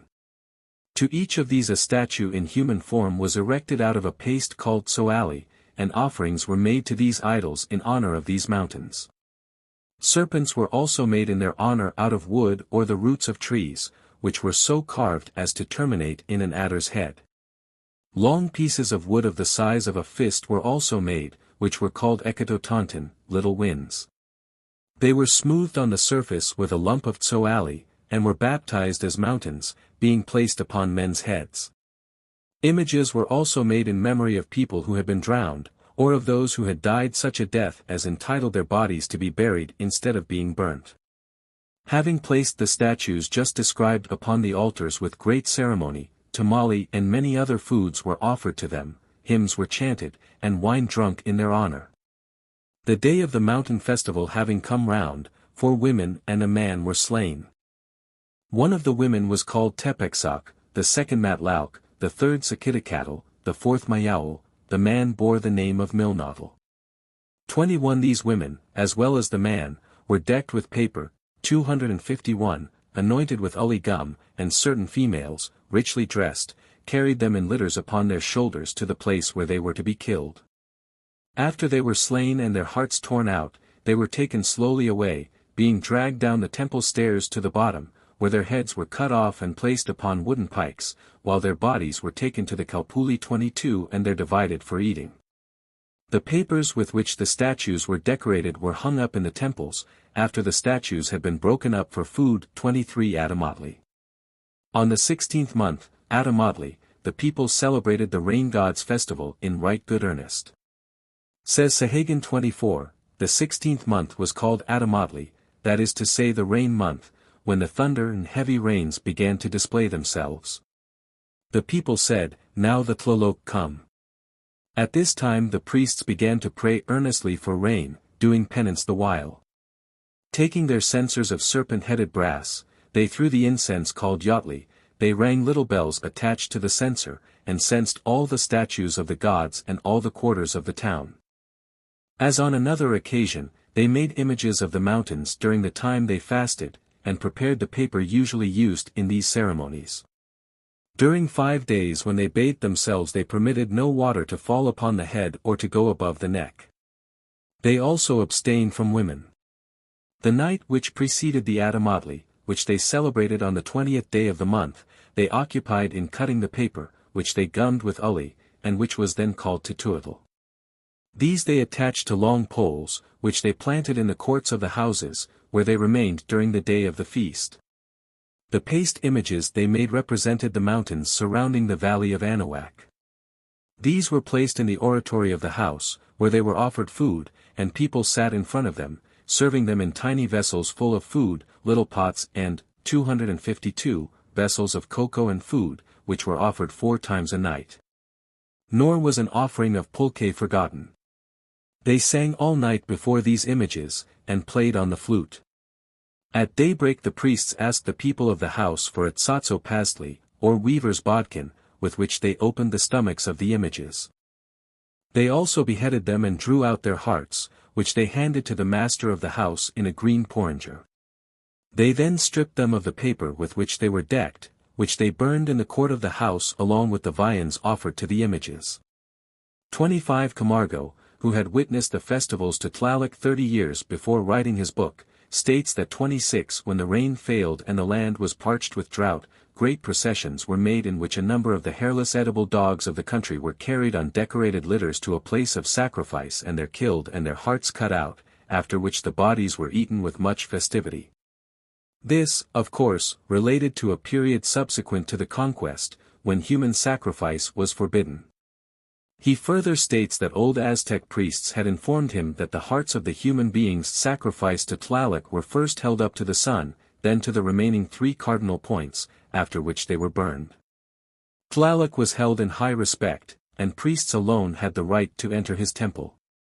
Whoever dared to blaspheme against him was supposed to die suddenly by a thunderbolt, no matter how clear the sky may have been. The priests, he adds, took good care to retard his festivals until they saw indication of coming rain. Temples and places of worship. The earliest recorded place of worship of this deity is that spoken of by Clavigero 27 in one of the few enlightening passages which he permits himself, as follows, 253, the native historians relate, that the Acaluas having arrived in that country in the time of Xoloitzli, the first Chichimecan king, found at the top of the mountain of Tlaloc, an image of that god, made of a white and very light stone, in the shape of a man sitting upon a square stone, with a vessel before him, in which was some elastic gum, and a variety of seeds. This was their yearly offering by way of rendering up their thanks, after having had a favorable harvest. That image was reckoned the oldest in the country, for it had been placed upon that hill by the ancient Toltecas and remained till the end of the XVTH or beginning of the XVth century, when Nezahualpilli, king of Acalhuacan, in order to gain the favor of his subjects, carried it away and placed another in its stead, of a very hard, black stone.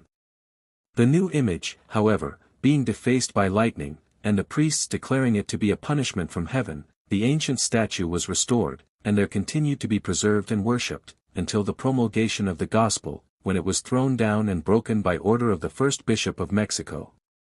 The principal seat of the worship of Tlaloc was the great temple of Huitzilopochtli at Mexico, which is fully described in the section which deals with that god. Sahagan speaks, appendix to Book 2, of a temple within the sacred precinct of Mexico which was especially dedicated to the Tlaloc. This was the Epcotl, pearl serpent, so called, perhaps, from the circumstance that the victims immolated therein were known by the same name. It was in this place that the priests fasted and did penance for 40 days before the feast in honor of their gods. The Mexico Calmecac was a school or junior monastery, where those who were destined to become priests of the god received their training. At the Acatla Yayacapan Uei Calpuli, chief flowery hall, the slaves intended for sacrifice to the god were assembled, and here their bodies were prepared for the horrid banquet which concluded his festival. 254, Pariesthood. The Tlaloc Tlamacasc, the second in rank in the Mexican priesthood, stood at the head of the ministers of the god. The Acalnaacatlacomisli, he of the puma shoulder, or dress, made all arrangements for the festivals of the god, and kept the vestments worn by the king on these occasions. It is also clear from many passages that the priesthood of Tlaloc composed a large and considerable body. Prayers Sahagan 28 gives at great length a most striking prayer to Tlaloc made in time of drought by the priests in hope of rain. It asks for compassion from the Tlaloc, who, along with their sister, Calcayutlacu, have withdrawn their faces from mankind. It describes the wretchedness of the people, tells how they perish of thirst, and draws a harrowing picture of the sufferings of the children. It requests Tlaloc to assist the god of earth with rain, so that the vegetables and plants may grow and not perish. It also asks that the rain may be of the kind which assists growth, and that it be not accompanied by hail or lightning, the usual manifestation of the wrath of the Tlaloc. You who are gods of the water, who dwell at the east, west, north, and south of the world, who inhabit the subterranean places, the air, the mountains, and the profound caverns, hasten to the consolation of man. Nature and status. There is less doubt concerning the character of Tlaloc than that of any other Mexican deity. The representations of him in the manuscripts, the prayers offered up to him, the myths which seek to explain him, all make it clear that he is the god of the rain cult par excellence, to whom even Quetzalcoatl, the deified rainmaker, in time becomes merely a sweeper of the ways. The etymological derivation of the name has been frequently essayed. Tlaloc, says 255, sealer, is a noun derived from the verb tlaloa, to hasten, which in its reflexive sense means to shoot up, to sprout, so that the name really conveys the sense of he who makes things sprout, he who hastens growth. He is, indeed, the god of rain, of moisture, who dwells on the mountain peaks, and manifests himself in the lightning and the thunder, both of which are symbolized in the serpentine folds of his countenance and in its darksome hues. His progeny are the Tlaloc, who dwell on every mountain top, dwarfish servants who pour forth the rain out of the great jars which stand in his courtyard. When they beat these with the sticks they carry, it thunders, and when it lightens a piece of the jug falls. 29 The name Tlaloc was specially given by the Mexicans to a mountain to the east of Tezcuco, near the pass which led to Huetzitzinco, and here it was that his most ancient idol was found by the immigrant tribes. The mountains Popocatépetl and Tiaquinoi were also especially sacred to him. He possessed, as will have been observed, both beneficent and terrible aspects, and was the striker, the slayer, as well as the giver of bounteous food supplies. That his cult was an ancient one in Mexico is proved by the numerous finds of his images among remains of pre-Aztec date at Teotihuacan, at Teotitlan in the Huaxtec country, at Cuayangala in the Zapotec district, and at Cuen Santo in Guatemala. Tlaloc denotes the four quarters from which the rain comes, as his symbolism abundantly shows, and the learned priests of Mexico undoubtedly regarded him as the personification of the Tlequeotl, or fire rain, the disaster which closed one of the epochs of the prehistoric world. He is further analogous to the Maya Chek and god Be. His chief significance for the ancient Mexicans was as the great god of the rain cult, the rain itself, and the thunderstorm which brings the rain.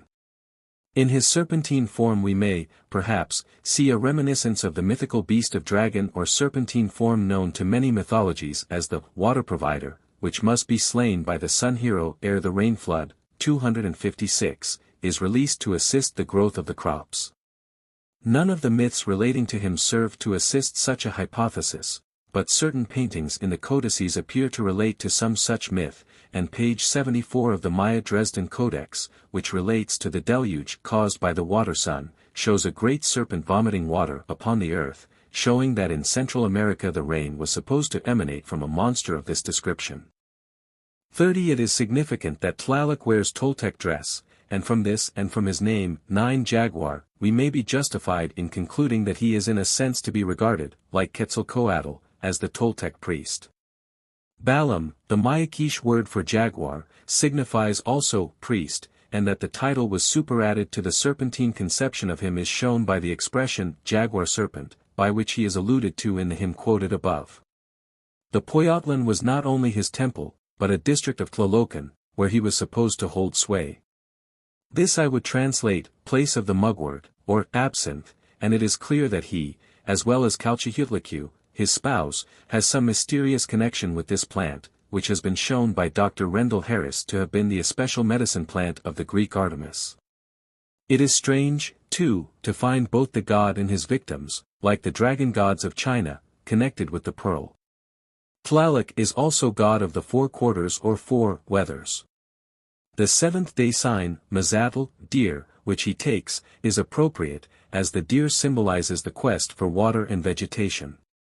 His association with the dog, the lightning beast, is also significant. Indeed, in Codex Bologna Tlaloc is frequently symbolized by the lightning flash alone. Contents, CHLCHIHUITLICUE equals, she of the jeweled robe. Area of worship, Mexico, worshipped at Tlaxcalan as Matlocui, she of the blue robe. 257, minor names, Acucutl equals, water which makes waves. Apocanalodl equals, foam of the water. Awik equals, motion of water. Iau equals, fog. Atlakamani equals, storm. Zixaquipilui equals, rising and falling of the waves, clavigero. Maquilexicetsali equals, 5 times flower feather, Boccherini. Calendar places, ruler of the 5th day, Codal. Ruler of the 5th week, Ceacatl. Lord of the 6th night. Compass direction, west. Festivals, Atlcoalco, Ceatl, movable feast. Relationship, wife of Tlaloc, sister of the Tlaloc, mother of the Sensen Mimixcoa. Symbol, the Chalchihuitl stone. Aspect and insignia general.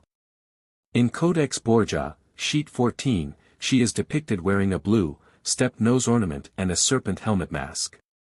In the Codex Fedraveri Mayer is seen a jaguar's ear behind the serpent's eye in more than one representation of her helmet mask. In Codex Borgia she wears a large golden disc, Teoquitla Kamali, suspended by a jeweled band. Her robe has a broad hem, in which the colors of the hieroglyph Chalchihuitl, green and red, with a white fringe, are reproduced, thus forming a kind of pictograph of her name. The same purpose is served by a large blue disc in the middle of the skirt. 31 In Codex Vaticanus B she holds the bone dagger Nagavi spike for ceremonial bloodletting. She stands on foaming water, on which floats a burnt offering of firewood and rubber. In the Auban Tonalamatl she is pictured as standing in a stream, down which swirl away a jewel box, an armed man, and a woman. Variations. The representations of Chalchihuitlicu in the Codex Borgia group, where she is dressed in the snake helmet, 258, are substantially different from her appearance in the Auban Tonalamatl, the Codex Borbonicus, and elsewhere. In the Codex Borbonicus, sheet 5, the insignia of the goddess is heavily spotted, the significance being by no means plain. 32 The representation in the Sahagan MS, Biblioteca del Palacio, also differs, and in this the goddess is seen holding a rattle and wearing what seems to be an interesting variant of the jewel hieroglyph. Chalchihuitlicu. Stone figure from the Christie collection. In Codex Borgia, sheet 57, she is represented along with her spouse Tlaloc, the Chalchihuitl jewel in the form of a two-handed pitcher separating them. The gods hold chains of jewels representing the 4 kinds of maize, yellow, blue, red, and green, and a naked human being issues from the pitcher, symbolizing the growth of the maize. 33 Other interesting variations in connection with this goddess are those found in Codex Vaticanus B and Codex Borgia, sheet 17, in both of which she is seen suckling a human being. In the former she wears on the head 2 bunches of quetzal feathers, usually part of the insignia of Xochiquetzal, and she is only to be recognized by the symbol beside her, a variant of the element Chalchihuitl. Sahagan describes her as follows in the Biblioteca del Palacio MS, the face is yellow, with a red pattern superimposed. She wears a collar of green precious stones, and a crown of paper adorned with a quetzal feather. The tunic and skirt are painted with water lines, and she wears shells. Her sandals represent the foam of water. On her shield is painted the emblem of a water flower, and she carries the mist rattle staff. Statuettes of Chalchihuitlicu are fairly common. One found in the Valley of Mexico agrees to some, 259, extent with her appearance in the Auban Tonalamatl, but not with that in Codex Borgia. She wears the tasseled shawl and the Chalchihuitl emblem adorns her dress. 2 other stone figures of her in the Ude collection at Berlin and one in the Christie collection at London are eloquent of her insignia. In all of these she wears the tasseled shawl, and in the Christie example and one of the Ude figures the large back bow is well exemplified, as are the 2 plaits of hair descending at the back. In the other Ude specimen the plaits are shown as part of a knot of the cotton headdress, which is in all cases fringed with balls. In all 3 figures large, full bands of some material descend over the ear. A stone figure of her, found at the Castillo de Tío in Vera Cruz and now in the National Museum at Mexico, depicts her with a square headdress, from which radiate what are evidently the feathers of aquatic birds. She wears the V-shaped shawl or tippet and a skirt, on each side of which the Chalchihuitl emblem is shown and which is fringed with shells. Theobert Mahler reproduces another stone figure of her wearing a high headdress of feathers and a necklace and wristlets of Chalchihuitls. Chalchihuitlicu pierced by Tlaotzcalpantecutli. From Codex Bologna, sheet 9. Myths. The interpreter of the Codex Tellerianorumensis states that Chalchietli, who presided over these 13 days, saved herself in the deluge. She is a woman who remained after the deluge. Her name signifies the woman who wears a dress adorned with precious stones. They here fasted 4 days till death. They paint her holding in one hand a spinning wheel, and in the other a wooden instrument, with which they weave, and in order to show that of the sons which women bring forth some are slaves and others die in war, and others in poverty, they paint her with a stream as if carrying them away, so that whether rich or poor all were finally doomed. The interpreter of Codex Vaticanus A says that she is the same as the Virgin Chimalman, who was the mother of Quetzalcoatl. The myth to which this passage alludes is dealt with in the section relating to 260, Quetzalcoatl. Sahagan, BKI, c. 2, calls the goddess the sister of the Tlaloc. Festivals. Chalchihuitlicu was adored at the Etzalcoatl festival to the Tlaloc, c. Tlaloc, and at the feast Ceatl, 1 week, when, says Sahagan, her festival was celebrated by all who in any way dealt in water, or had any connection with it, water sellers, fishers and the like. These dressed and ornamented her image and made adorations in the house named Calpuli. The great lords and rich merchants at the birth of one of their children paid the greatest attention to this sign, and the day and hour at which the child was born. They at once inquired of the astrologers what fortune the child might expect to encounter, and if the sign was propitious, they had the infant baptized without delay, whereas if it were the opposite they waited until the nearest day which had a propitious sign. Food and drink were distributed freely to all. Chalchihuitlicu. From Codex Borgia, sheet 17. Chalchihuitlicu.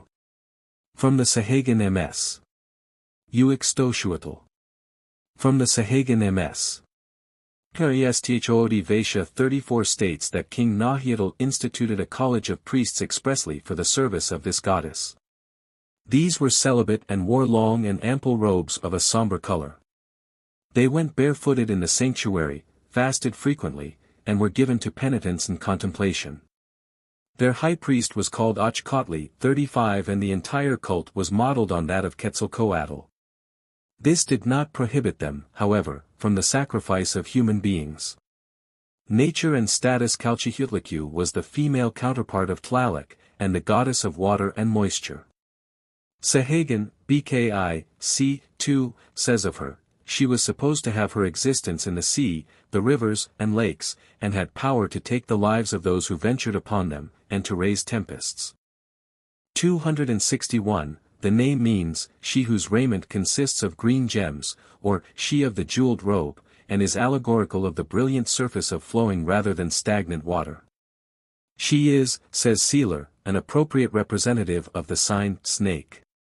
For the moving, flowing water has everywhere and at all times been likened to the serpent. In cultural centers which are dedicated to the water goddess, the Pilon de Azucar, for instance, which has been explored by Hermann Strebel, the ground swarms as well with images of snakes as of frogs. 36 In Codex Borgia she is seen with a bunch of dried herbs above her, evidently indicating that she had a medicinal side to her character. Certain pictures of her, that, for instance, in the Aubin Tonalimal already described, seem to point to her as the goddess of change in human affairs, of speedy ruin, and this conception was, no doubt, brought about by the ever-changing character of the element she symbolized. She is, indeed, the goddess of water in its mutable and kaleidoscopic form. There is, however, every reason to believe that she had a still more profound significance in Mexican theology, and this is made clear if we examine the prayer to her preserved by Sahagun, in which she seems to represent the purifying and cleansing influence of water as an agency to wipe away the original sin with which it was thought man came into the world. That the goddess had also a lunar significance is plain from the allusion to her as the mother of the Sensen Mimixcoa, or stars of the northern hemisphere, and the great importance attached to the prayers offered up to her in connection with childbearing. As has been hinted, she had also a medicinal aspect. The child sacrificed to her at the Etzalcoatl festival was slain at the hill known as Joachim, covered with mugwort, and, as instanced in the case of Tlaloc, this plant is the especial medicine herb of the Greek Artemis. In Codex Borgia, indeed, she is associated with a herb which may possibly be the mugwort or wormwood, and, 262, Seeler thinks she is to be regarded as the giver of healing draughts of physic. At law. See page 263. Napatecutli. See page 264. Apoctli. See page 266. Forms of the Tlaloc. From the Sahagun MS. Contents, Uxtoshuatl equals Salt Woman area of worship, originally the eastern seacoast. Relationship, elder sister of the Tlaloc. Aspect and insignia Sahagun MS, Biblioteca del Palacio. The goddess is painted yellow and wears a crown of paper or cotton, adorned with quetzal feathers and a golden earplug. Her overdress and skirt are painted with wavy lines of water and she wears sandals. Her shield is entirely white and she bears a rush staff in her hand, from which depend strips of cotton or paper. Festivals Tecuilhuatantli. The 7th month, says Sahagun, Book 2, c. 7, was designated Tecuilhuatantli, the first day of which was dedicated to the goddess of salt, who was styled Uxtoshuatl. She was termed the elder sister of the god Tlaloc. A woman was slain in her honor, robed with the same ornaments as were worn by the images of this divinity. The night preceding this festival, the women, old, young, and children, gave themselves up to singing and dancing, marching in a ring, linked by cords which they each held by an end, which they called Sakimicatl, and which were garlanded with the absinthe flowers of the country, called Iztahiatl. Old men led the songs and dances, while in the midst of the ring stood the poor woman doomed to death, richly dressed in the manner of the image of the goddess. All the women, in company with her who was to die, watched, sang and danced the whole of the night preceding the festival. Day having dawned, all the priests assumed their ornaments, and partook in a solemn dance, all those who assisted carrying in their hands flowers called Sempoauxicatl. Dancing all the way, they brought several captives to the temple of Tlaloc, in the midst of whom walked the woman who was to die, 263, dressed as the image of Uxtoshuatl. Before she was sacrificed, the captives were first put to death. 37. Several other ceremonies were conducted during this festival and there were frequent scenes of debauchery. Nature and Status. The interpreter of Codex Tellurianorumensis states that Excuna, as he names the goddess, was the protector of adulterers and the goddess of salt and of dissolute persons. He further relates that they put adulterers to death before her image. The interpreter of Codex Vaticanus A adds that she was the wife of Mictlantecutli, lord of the realm of the dead. One of the women given as consorts to the victim sacrificed at the principal feast of Tezcatlipoca was called after the goddess. The salt supply was regarded as an indispensable alimentary feature in Mexico, and the relative importance of the worship of Uxtoshuatl can readily be gathered from this circumstance. Her connection with lustfulness had probably a physiological basis, and perhaps owed its existence to the saline odor which emanates from the excretions of the privy parts. There is a distinct resemblance between her name and that of the absinthe plant. Contents, at law equals Lord of the Lake Beaches, area of worship, Chinampenex of Cuitlahuac. Aspect and insignia. The lower parts of his extremities are striped blue, like those of Huitzilopochtli. In the Sahagan MS, Palacio, he wears the domino mask edged round with small white circles, the stellar face painting, and the mouth and chin are blackened or reddened. The headdress resembles the flag used as Huitzilopochtli's symbol for the Panquetzalisli festival. 264, he carries the shield of Huitzilopochtli, with the 5 balls of eagles down, one half of the weapon being colored red, like blood, and in his right hand he holds an instrument which, from comparison with another Sahagan MS, Bib Laurens, we know to be a rattle. In this picture symbols expressive of singing flow from his mouth.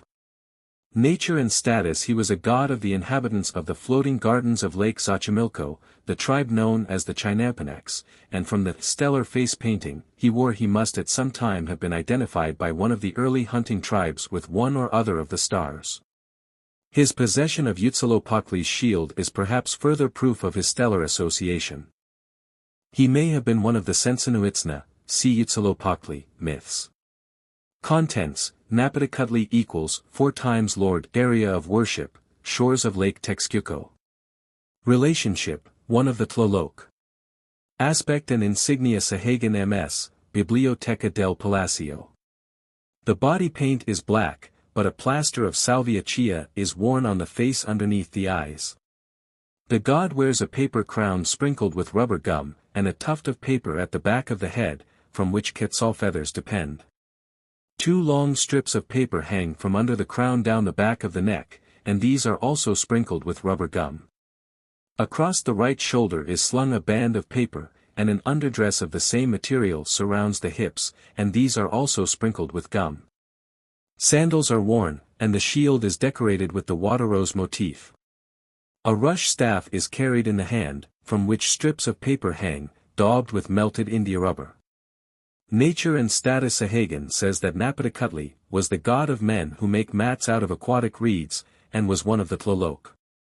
265, he was the inventor of mat making, and was adored by those who made the low chairs called ikpali, and the hurdles of reeds which are called talquexli. He made the reeds to grow and caused the showers that made them spring, and they prayed him for rain and reeds. When they sacrificed a slave to him they dressed him in the god's garments, placing in his hands a green vase filled with water, with which he besprinkled all with the aid of a branch of willow, as if he were blessing them.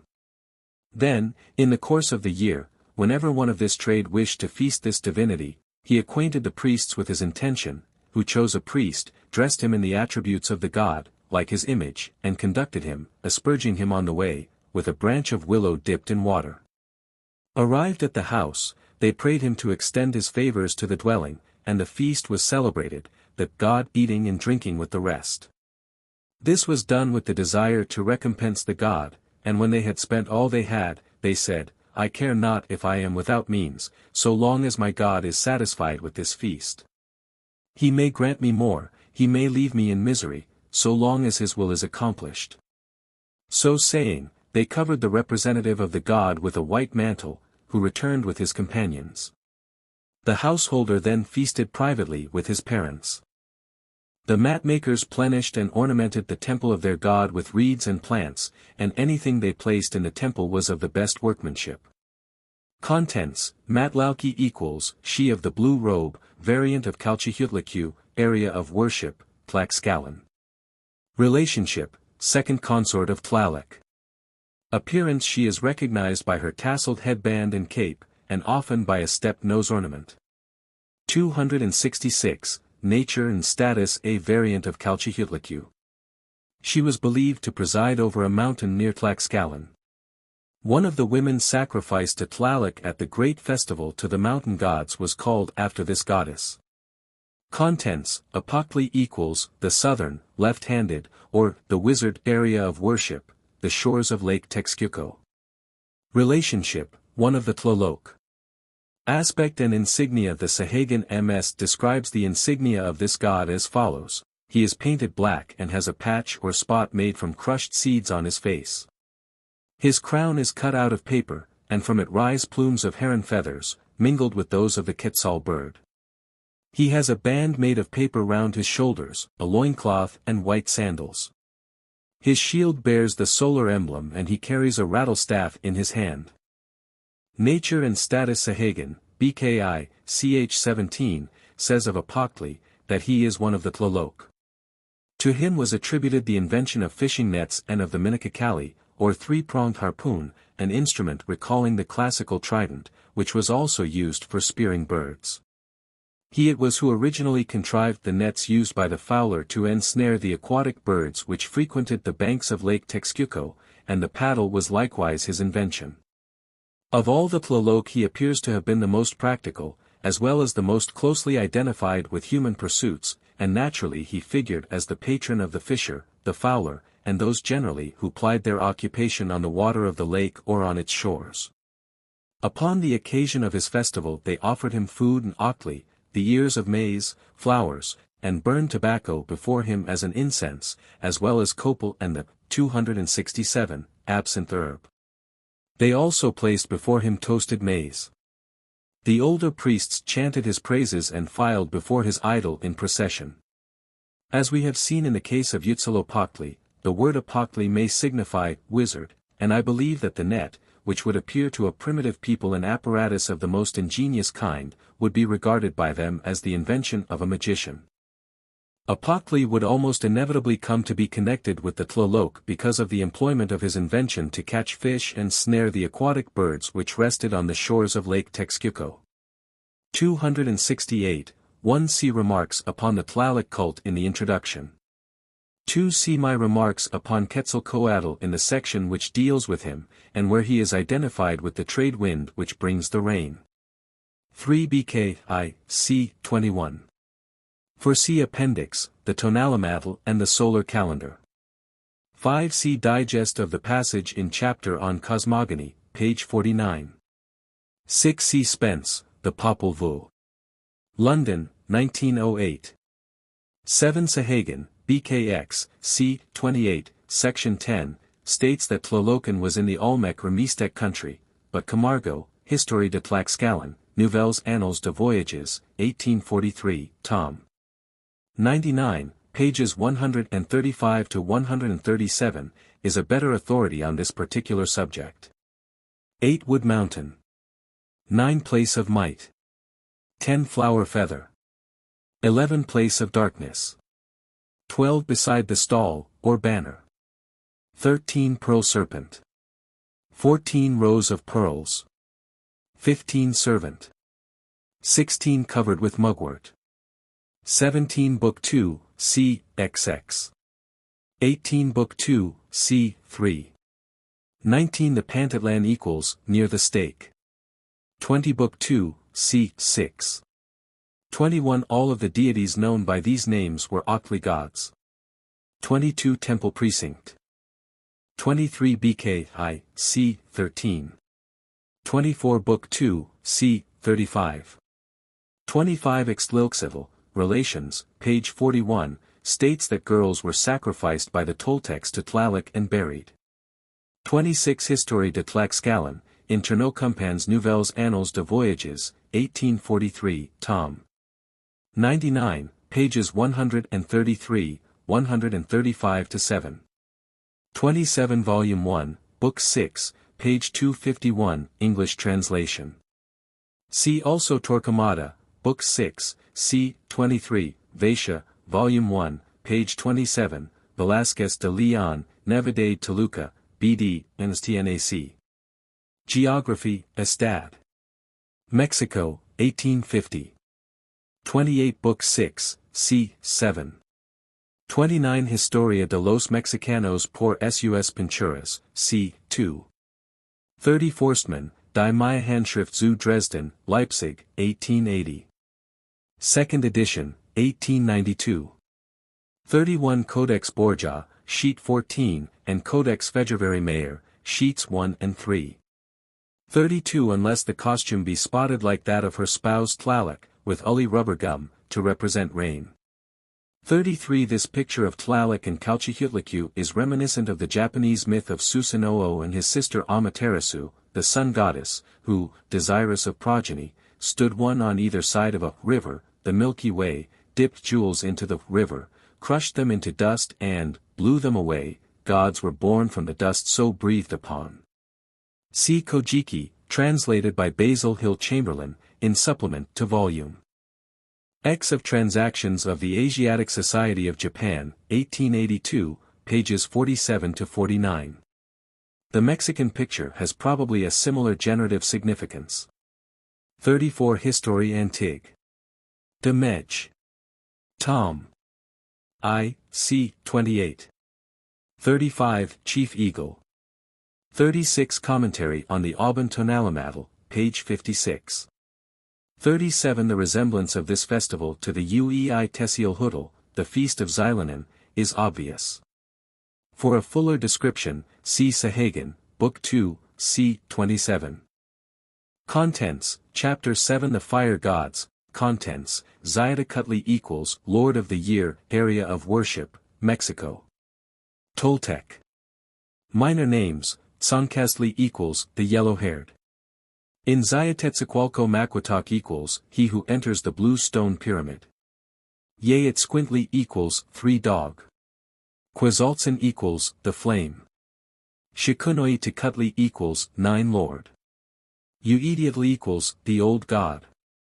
Tlatic Pak equals Lord of the Earth's Surface. Toda equals Our Father. Tlok Nawak equals Lord of the Close Vicinity. Tlauxictentica equals Dweller in the Navel of the Earth. Ixkakok equals the Yellow-Faced. Calendar Place, Ruler of the Ninth Day Count, ATL, Water.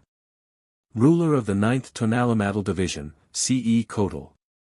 Ruler of the 20th Tonalamatal Division, CE Toctli. First of the 9 Lords of the Night. First of the 13 Lords of the Day. Festivals, Zokowetsi, in the 10th month. Iskali, in the 18th month. The day Ce Itzcuintli, One Dog, Movable Feast. Compass Direction, Lord of the Middle and of the Four Quarters. Forms of Xiahtecutli. Xiahtecutli, left, and Tlaotzcalpantecutli. From Aubin Tonalamatal, page 9. Aspect and Insignia Codex Vaticanus B, sheet 19. In this place he is represented standing before a temple with a bundle of firewood and a rubber ball in his hand. The temple contains implements, 269, of war. He is painted red, with the lower part of the face blackened by melted rubber and a black cross, the foot of which rests on a level with his eye. The fillet round his head is a strap set with jeweled discs. On the necklace is seen a blue bird, Katinga, or hummingbird. That part of his face which is not black, and which in the Codex Borgia is painted a red color like the rest of the body, is on sheet 89 painted yellow, with slender thread-shaped longitudinal stripes of red. On sheet 57 he is seen as in the 9th day count, red, and with red and black face painting and flame-colored hair, with the Katinga bird flying down on the frontal side of the fillet, and with arrow shaft feathers in the crown. At the nape of the neck can be seen a short crest of red points enclosing 3 tufts of red feathers, which, perhaps, originate in the Xiahecutl, or fire snake worn in the Mexican Mizas proper by the fire god on his back as a disguise, cf. Codex Borbonicus. He has here the scorpion and Altlacanali, spear-throwing and fire, sign, and is seated on a royal throne, with an abundance of food before him, which probably symbolizes wealth. He also wears a breast ornament of blue turquoise mosaic with golden bells. He sometimes wears the priest's tobacco calabash as a sign of wealth or abundance. Aubin Gupil Tonalamatal. Sheet 20. He holds the copal bag in one hand and in the other 2 agave leaf spikes with flowers, blood, at the upper end. Before the face of the fire god we see a sea snail's shell, which is, perhaps, symbolic of fire shut up or enclosed in the house. Before him, too, is a vessel with offerings or sacrificial balls. Below is an agave spike with the flower emblem of blood. Beside it are the symbol of midnight, the eye enveloped in darkness, and a tuft of quetzal feathers, all symbolic of the midnight penance. Xiahtecutli, right, and Tlaotzcalpantecutli. From the Codex Borgia. Codex Borgia. Sheet 14. In this codex the representation of the fire god is in many respects similar to that in Vaticanus B. The face and body paint are red. The jeweled fillet is ornamented with the conventional representation of a Katinga bird in the attitude of flying down, such as may be, 270, observed in the figures allied with the fire god, and which is also seen in reliefs at Chichen Itza, Yucatan. In the fillet are placed 2 arrow shafts, which represent the 2 wooden fire discs, an ornament that is called arrow wig or spear wig. Above this is seen a tiara, which broadens as it rises upwards. Ziada-Cutli wears attached to a long pendant necklace a square plate of blue color, made of turquoise mosaic. In some places he wields the shooting implement, the throwing stick, or the blue throwing stick, Ziahatlavel, fashioned in the form of a snake. The scorpion is frequently placed beside the god, symbolizing, perhaps, the stinging character of fire. Codex Telleriano-Ramensis. He holds in one hand the Ziahatlavel, the throwing stick painted blue, decked with turquoise mosaic and having a figure on the top, probably intended for a snake. In the other hand he has a staff, which at the upper crutch-like end shows an animal's head, and the lower a snake's tail rattles. Codex Magliabecchiano. The fire god is here seen in a dancing or fighting attitude. The dragon mask lies behind the neck, and he wears a yellow and red hat resembling an inverted cone, with a serpent motif in front. The face paint is yellow for the upper part of the face, the mouth region red and the lower posterior part black. His tunic is white, with a blue sash or centerpiece, and he wears the yellow breast ornament. In one hand he carries the otlotl, or spear thrower, and in the other a white, unpainted shield. Sahagan MS, Sahagan, describing Ziada-Cutli under his minor name of Ixkakok, the yellow-faced, says that he is painted red and black, and is smeared with India rubber on lips and chin. He wears a headband set with precious stones and a paper crown with a plume of quetzal feathers. He carries on his back his fire snake dress, and round his shoulders is slung a band of bark paper. On his feet he wears bells and shells.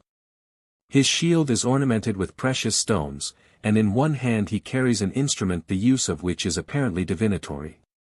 271, Myths. A song given by Sahagan has reference to the fire god. Song of the Yellow-Faced, the Fire Gods, Oh, in Samalco my father shall I dishonor thee? I.e. withhold the sacrifice, in Tetamocan shall I dishonor thee? 2. O my master, in the temple of Mecatlan the yucca tree shakes, the kettle drum made out of wood from the yucca tree, in Xicuyacan in the house of the masked dancers have come. 3. In Samalco they have begun to sing, in Samalco they have begun to sing, why do they not come here? Why do they not come here? For in Samalco men shall be given, sacrificed, the sun has risen, men shall be given. 5. In Samalco song now comes to an end. Without trouble he has become rich, he has become Lord. His mercy is wonderful. 6. O, little woman, hold speech, give warning, mistress of the mist house, from the door hold speech. Sahagan says of him 1, he had other names, Ixkazaki, Yellow Face, and Quetzaltzin, or Flame. They called him also Uediatl, or Very Old God, and they said that the fire was his father. They celebrated his feast at the end of the month called, 272, Izcalli, and dressed the idol in his robes and ornaments. He wore the robes of a king. Ziada-Cutli and Tlaxcalpantecutli. From Codex Vaticanus B, sheet 67. In the Sahagan Mexican MS he is described as, the mother of the gods, the father of the gods, who dwells in the navel of the earth, who enters the turquoise pyramid, the old god, the fire god. 2. Sahagan 3 also alludes to the god in the prayer of the merchants, which says, sit still on thy throne, noble lord, thou that in the navel of the earth hast thy seat, Lord of the four quarters. In this prayer he is also frequently addressed as Lord of the with and the by, the contiguous neighborhood, the Lord of heaven, the Lord of the surface of the earth. Sahagan in a prayer to Tezcatlipoca alludes to Ziada-Cutli as, the ancient god, who is father and mother to thyself, and is god of fire, who stands in the midst of flowers, in the midst of the place bounded by 4 walls, who is covered with shining feathers that are as wings. 4. And in another prayer to Tezcatlipoca, speaks of Ziada-Cutli as, the ancient god, the father of all the gods. the god of fire, who is in the pond of water among turrets surrounded with stones like roses, who is called Ziad-Kutli, who determines, examines, and settles the business and lawsuits of the nation and of the common people, as it were washing them with water. 5 Clavigero says of Ziad-Kutli, Ziad-Kutli, master of the year and of the grass, was among these nations the god of fire, to whom they likewise gave the name of Ixkazaki, which expresses the color of fire. This god was greatly revered in the Mexican Empire. At their dinner they made an offering to him of the first morsel of their food, and the first draught of their beverage, by throwing both into the fire, and burned incense to him at certain times of the day. In honor of him they held 2 fixed festivals of the most solemn kind, one in the 10th, and another in the 18th month, and one movable feast, at which they created the usual magistrates and renewed, 273, the ceremony of the investiture of the fiefs of the kingdom. He had a temple in Mexico, and some other palaces. Festivals Zocowetzi. Sahagun's account of this festival is substantially as follows. 6. A great tree of 5 and 20 fathoms long was cut down and the branches lopped off except a few at the top. The tree was then dragged by ropes into the city, great precautions being taken against damaging it. The women met the procession, giving those who had helped cocoa to drink. The tree, which was called Zocotl, was received into the court of Atiacali with acclamation, and there set up in a hole in the ground and allowed to remain for 20 days. On the eve of the festival they lowered the tree gently to the ground by means of ropes and trestles made of beams lashed together. It was dressed until quite smooth, and where the branches had been left, near the top, a cross-beam of 5 fathoms long was secured by ropes. On the summit of the pole a statue of the god Ziad-Kutli was set, made out of the dough of wild amaranth seeds, and decorated with white papers. To the head of the image were affixed pieces of paper instead of hair, bands of paper crossed the body from each shoulder, on the arms were pieces of paper like wings painted over with figures of sparrowhawks, a maxtli of paper covered the loins, and a kind of paper garment covered all. Great strips of paper, half a fathom broad and 10 fathoms long, floated from the feet of the image, and into his head were stuck 3 rods with a tamale, or small cake, on the top of each. 10 ropes were then attached to the middle of the tree, and the structure was reared into an upright position and there secured with great uproar. Those who had captives to sacrifice came decorated for dancing, the body painted yellow, the color of the god, and the face vermilion. They wore the red plumes of the parrot arranged to resemble a butterfly, and carried shields, 274, covered with white feathers. Each danced side by side with his captive. These had the body painted white and the face vermilion, save the cheeks, which were black. They were adorned with papers, and they had white feathers on the head and lip ornaments of feathers. At set of sun the dancing ceased, the captives were shut up in the Kalpuli and watched by their owners, not being permitted to sleep. About midnight every owner shaved away part of the hair from the scalp of the head of his captive, which, being fastened with red thread to a little tuft of feathers, he put in a small case of cane and attached to the rafters of the house, that everyone might see that he was a valiant man and had taken a captive. The knife with which this shaving was accomplished was known as the claw of the sparrowhawk. At daybreak the captives were arranged in order in front of the tzompantli, where the skulls of the sacrificed were spitted in rows. A priest walked along the row of captives, taking from them certain little banners that they carried in all their raiment or adornment, which he burnt in a fire. While they stood naked and waiting for death, another priest, carrying in his arms the image of the god Panel and his ornaments, ran up with this idol to the top of the Teocalli known as Tlacocucan, where the victims were to die. He descended, then returned to the summit, and as he went up for the second time, the owners took their slaves by the hair and led them to the place called Apatlac, where they left them.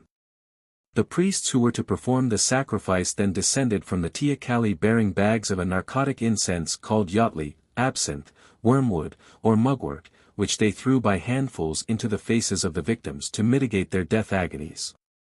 Each captive was then bound hand and foot and carried up to the top of the Teocalli. On the summit a great fire burned. Upon this the priests cast the captives, who, when half roasted, were dragged out with the aid of grappling hooks and sacrificed by having their hearts torn out. The statue of Penel was then carried away to its own temple and all returned home. The young men and boys with the women began at midday to dance and to, 275, sing in the courtyard of Xiuhtecuhtli. Suddenly they made in a body for the place where the tree already described had been raised. At a given signal all might attempt to scale the pole to reach the Do image at the top. The first youth at the top seized the idol of Do, took the shield and the arrows, the darts and the tamales from the head of the statue, then threw the crumbs with the plumes of the image down into the crowd, who fought and scrambled for them. When the successful youth descended from the pole with the weapons of the god, he was received with acclamations and carried up to the Teocalli Tlacocucan, to receive jewels and a rich mantle which no one else might wear, and the honor of being carried to his house by the priests, amid the music of horns and shells. Then the people seized the ropes fastened to the tree and dragged it down. Iskali. The following is a digest of Sahagun's description of this festival 7. Another feast of the god of fire was held in the month Iskali, the 18th month. It was called Motlaxquianta, that is to say, our father the fire roasts his food.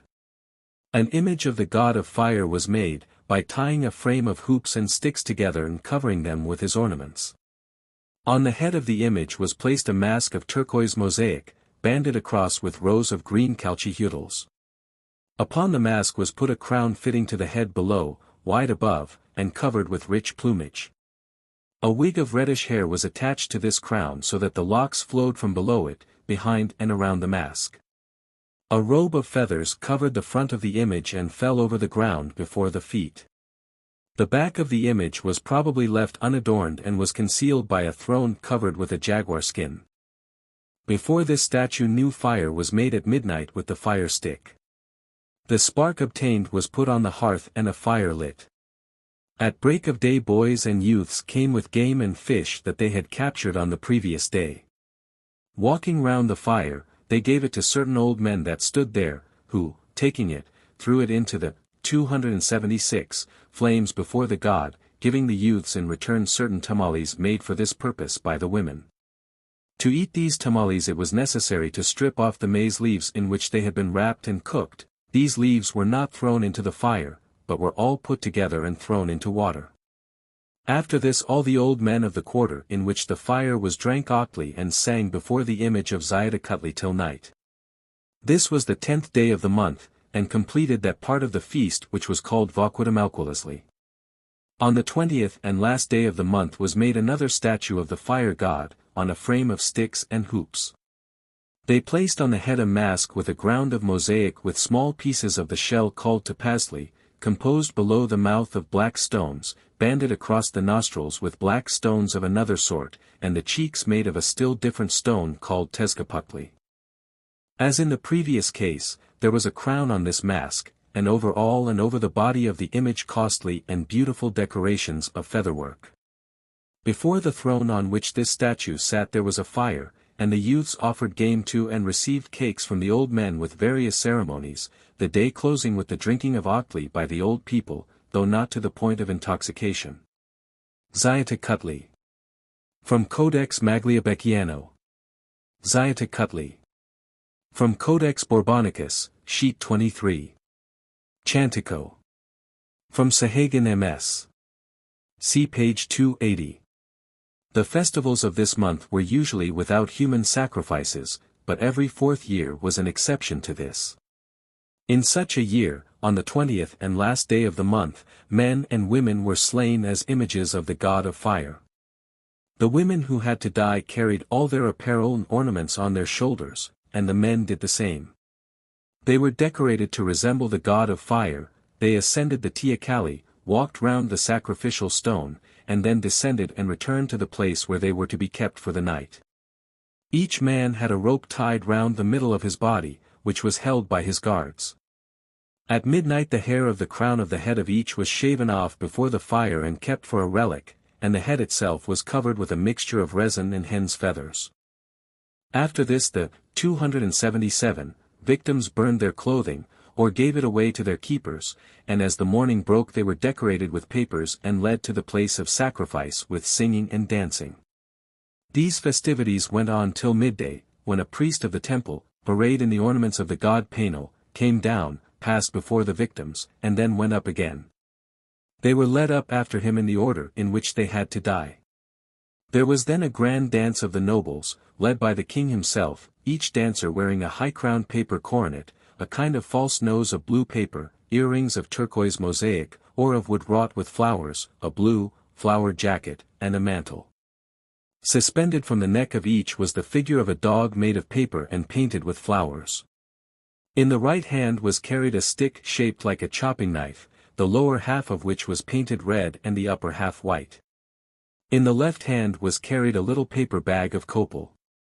The dance was begun on the top of the teocalli, and finished by the dancers descending and going 4 times round the courtyard of the temple, after which all entered the palace with the king.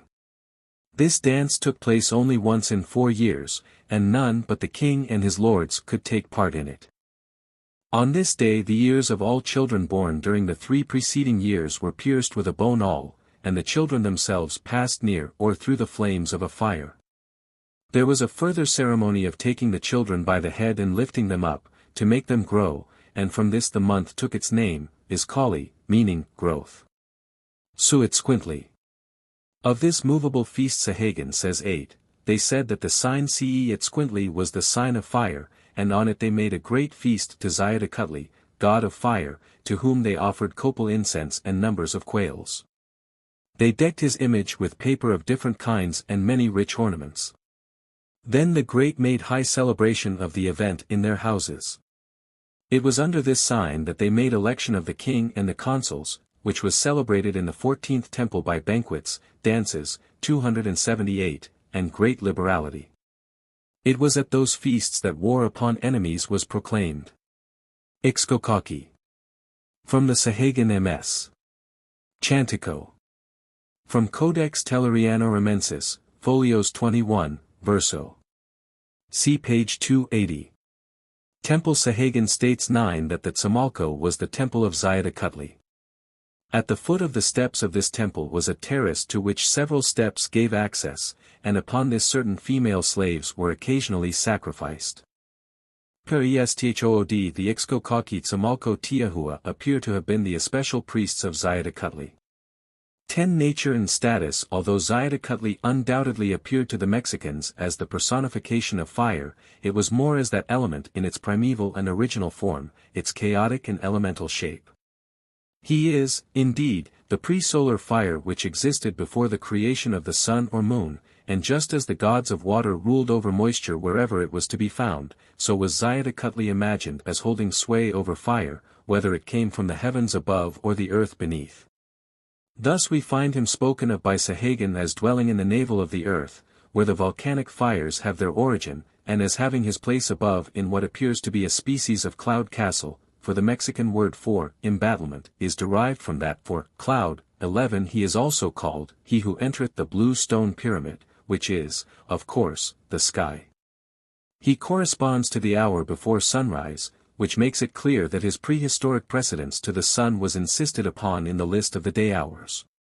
The texts dwell upon his antiquity, for he is, indeed, the old god, the god who existed before the foundations of the world, father and mother of 279, the gods, and in this I think I see a reference to the shaping nature of fire, its molding or creating influence, as observed in many mythologies. But in most pantheons fire gods undertake the work of the smith, and this seems to have given rise to the idea of their creative capacity. That particular craft, however, was unknown in Mexico, and I am therefore at a loss to understand this particular phase of Xiahtacutli, unless it be that as fire was regarded by the Mexicans as a symbol of renewal or rebirth, from the fact that fresh fuel was capable of adding renewed life to a dying fire, and that the idea of creation had no place in their minds except as a renewal of the universe. It may have been that they regarded that element as a vehicle or a symbol of recreation. Out of this conception, too, arose the belief that Xiahtacutli renewed the year, from which circumstance he takes his title, Lord of the Year. Iskali, too, the name of one of his festivals, means growth, or perhaps continuance, and seems to be connected in some manner with this belief. His rulership of the 9th day and the 9th week, of which the symbol is Atlantic, water, seems directly opposed to all our ideas of his character, but, as Seeler points out, the Mexicans thought of water primarily as a derivative concrete element, which originally means something like the shooting thing, derived from the verb a, which was in fact used in the sense of to shoot, to throw the spear. It is also connected with the symbol tlakenali, which Seeler 12 states means spear throwing and firebrand, that is, war. In the Codex Borgia group, too, where the fire god is pictured as ruler of the ninth day, we find equivalents to this symbol, which undoubtedly connect him with the destruction which follows upon war, and there are also pictorial indications, such as the throne with the jaguar skin covering, which associate him with the idea of justice, of law-giving, and, again, with that of sustenance. As Lord of the Middle, of the Center, too, he is undoubtedly ruler of the domestic hearth, which in the houses of the 280 Mexicans was situated in the middle of the dwelling. He was also thought of as the Lord of Wealth, especially that hoarded in the house by careful housekeeping and foresight, and diligent workmanship in the fields. 13. Contents, Chantico equals, in the house area of worship, Xochimilco. Minor names, Quaxalotl equals, two-headed.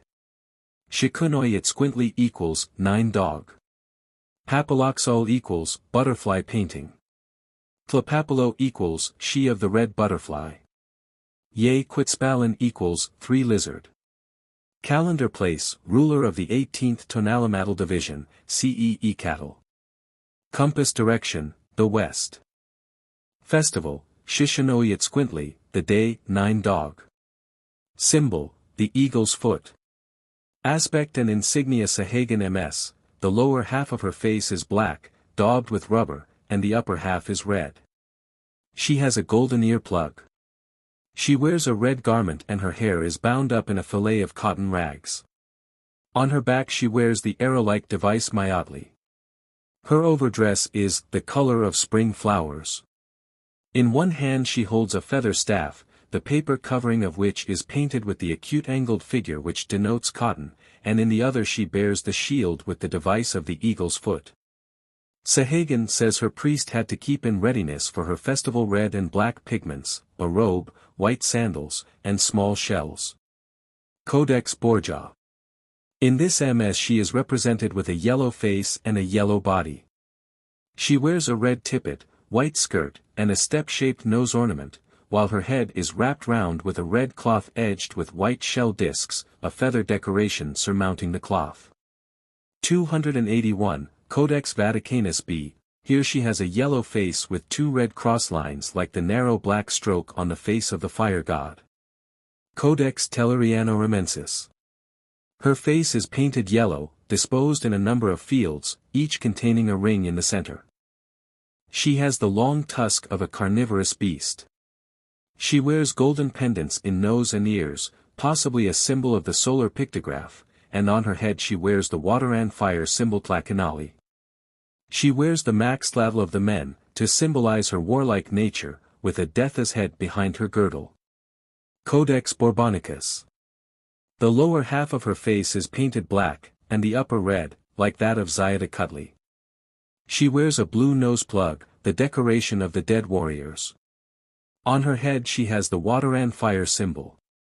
Myths. The interpreter of the Codex Telleriano-Ramensis regards Chantico as a male god, and states that Chantico or Quaxalotl presided over these 13 signs and was lord of Chile, or of the Yellow Woman. He was the first who offered sacrifice after having eaten a fried fish, the smoke of which ascended to heaven, at which Tonacatacotl became incensed and pronounced a curse against him that he should be turned into a dog, which accordingly happened, and they named him on this account Chantico, which is another name for Miquatlantecotl. From this transgression the destruction of the world ensued. He was called Nine Dogs from the sign on which he was born.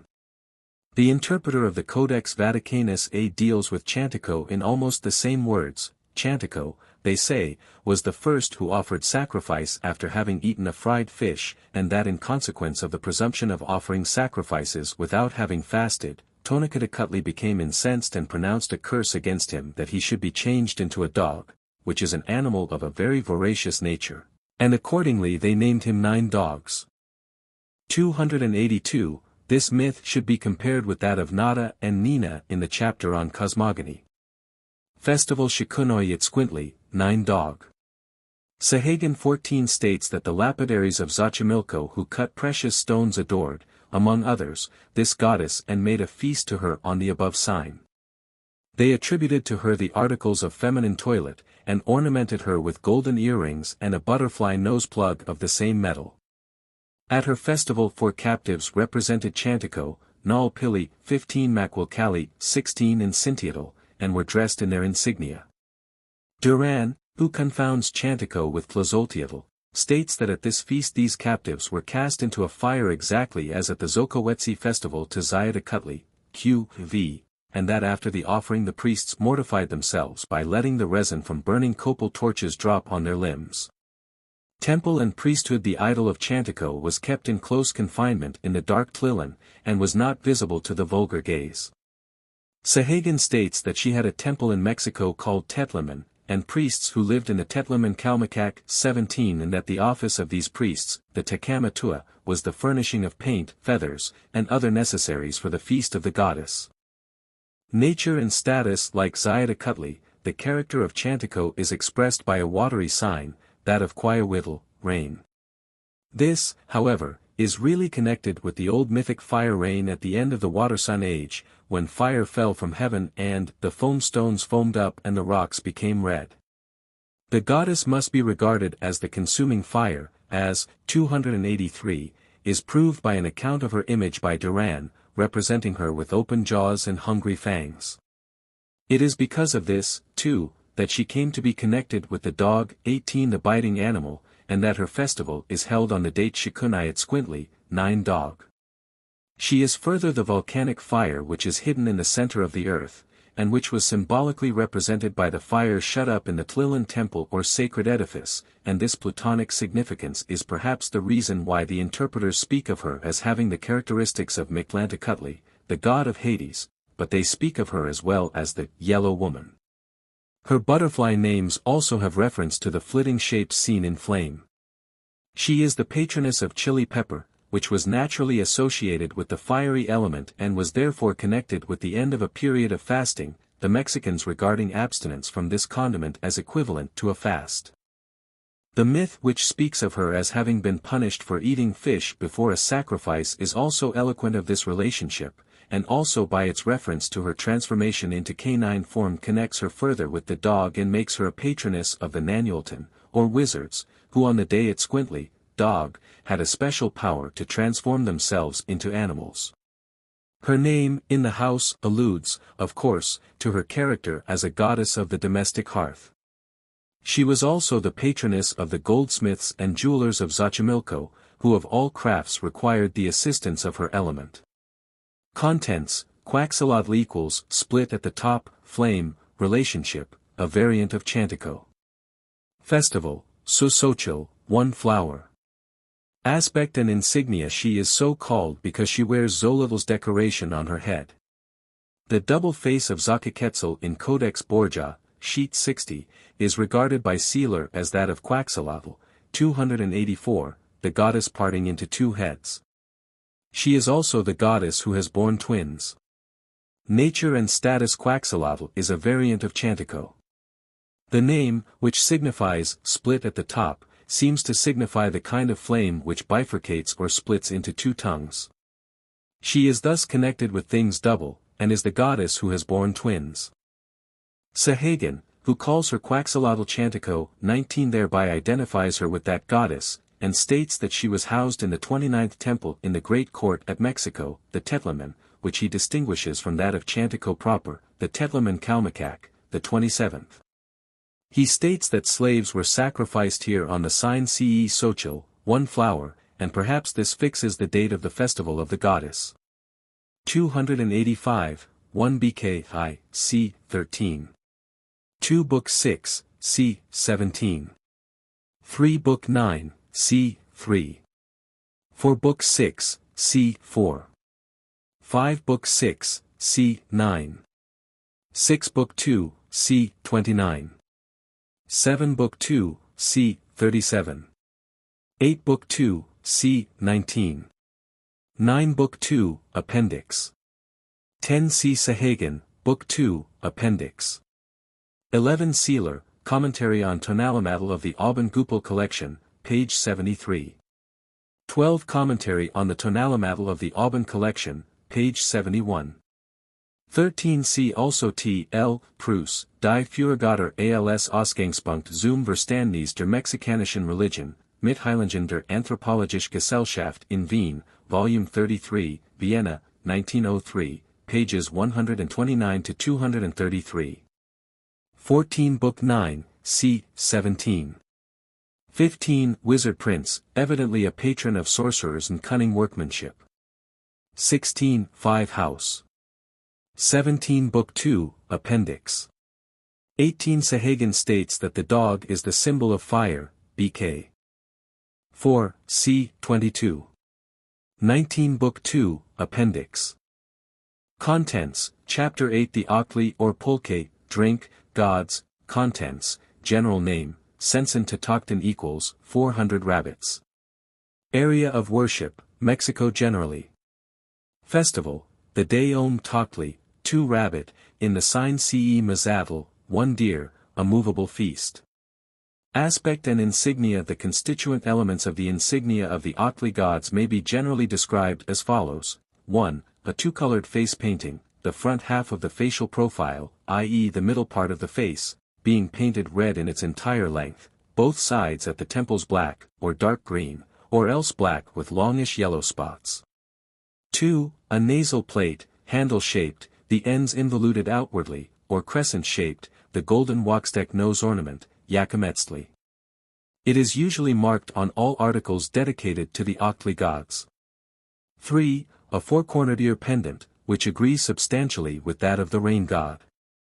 4. A neck ornament falling far down, loose in texture, made of Malinali grass fiber. 5. A crown of heron feathers, such as is worn by the rain god, but here combined with the Cuicaluatancatl, Quetzal's neck ornament made of dark feathers, with some projecting aurora plumes. 6. A stone axe as a weapon. The most striking of these objects are the first two. So characteristic are they of the Akli gods, that a juxtaposition of red and black lines on a tomatli is explained in the Codex, 286, Magliabecchiano as Manta de dos Conejos, or shoulder covering of the two-rabbit Akli god. 1 Allusions to the Akli gods in general. Sahagan, speaking of the Akli gods, 2 says that Tezcatlipoca 3 was the parent or brother of the rest, who were called Yotacatacatl, Isquitacatl, Acalua, Tlilua, Patacatli, Toltecatl, Papaztac, Tlaltacayua, Tokli, Tepuztecatl, Kaimapaliwecatl, and Coatzincatl. One of the hymns in Sahagan's collection alludes as follows to the Akli gods. In Calhuacan in Fear has his home.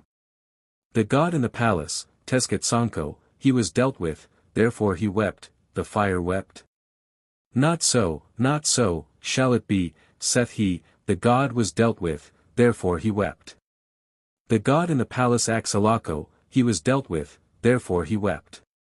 Not so, shall it be, saith he, the god was dealt with, therefore he wept. I have followed Sealer's translation of this hymn, but, like him, can glean little from it.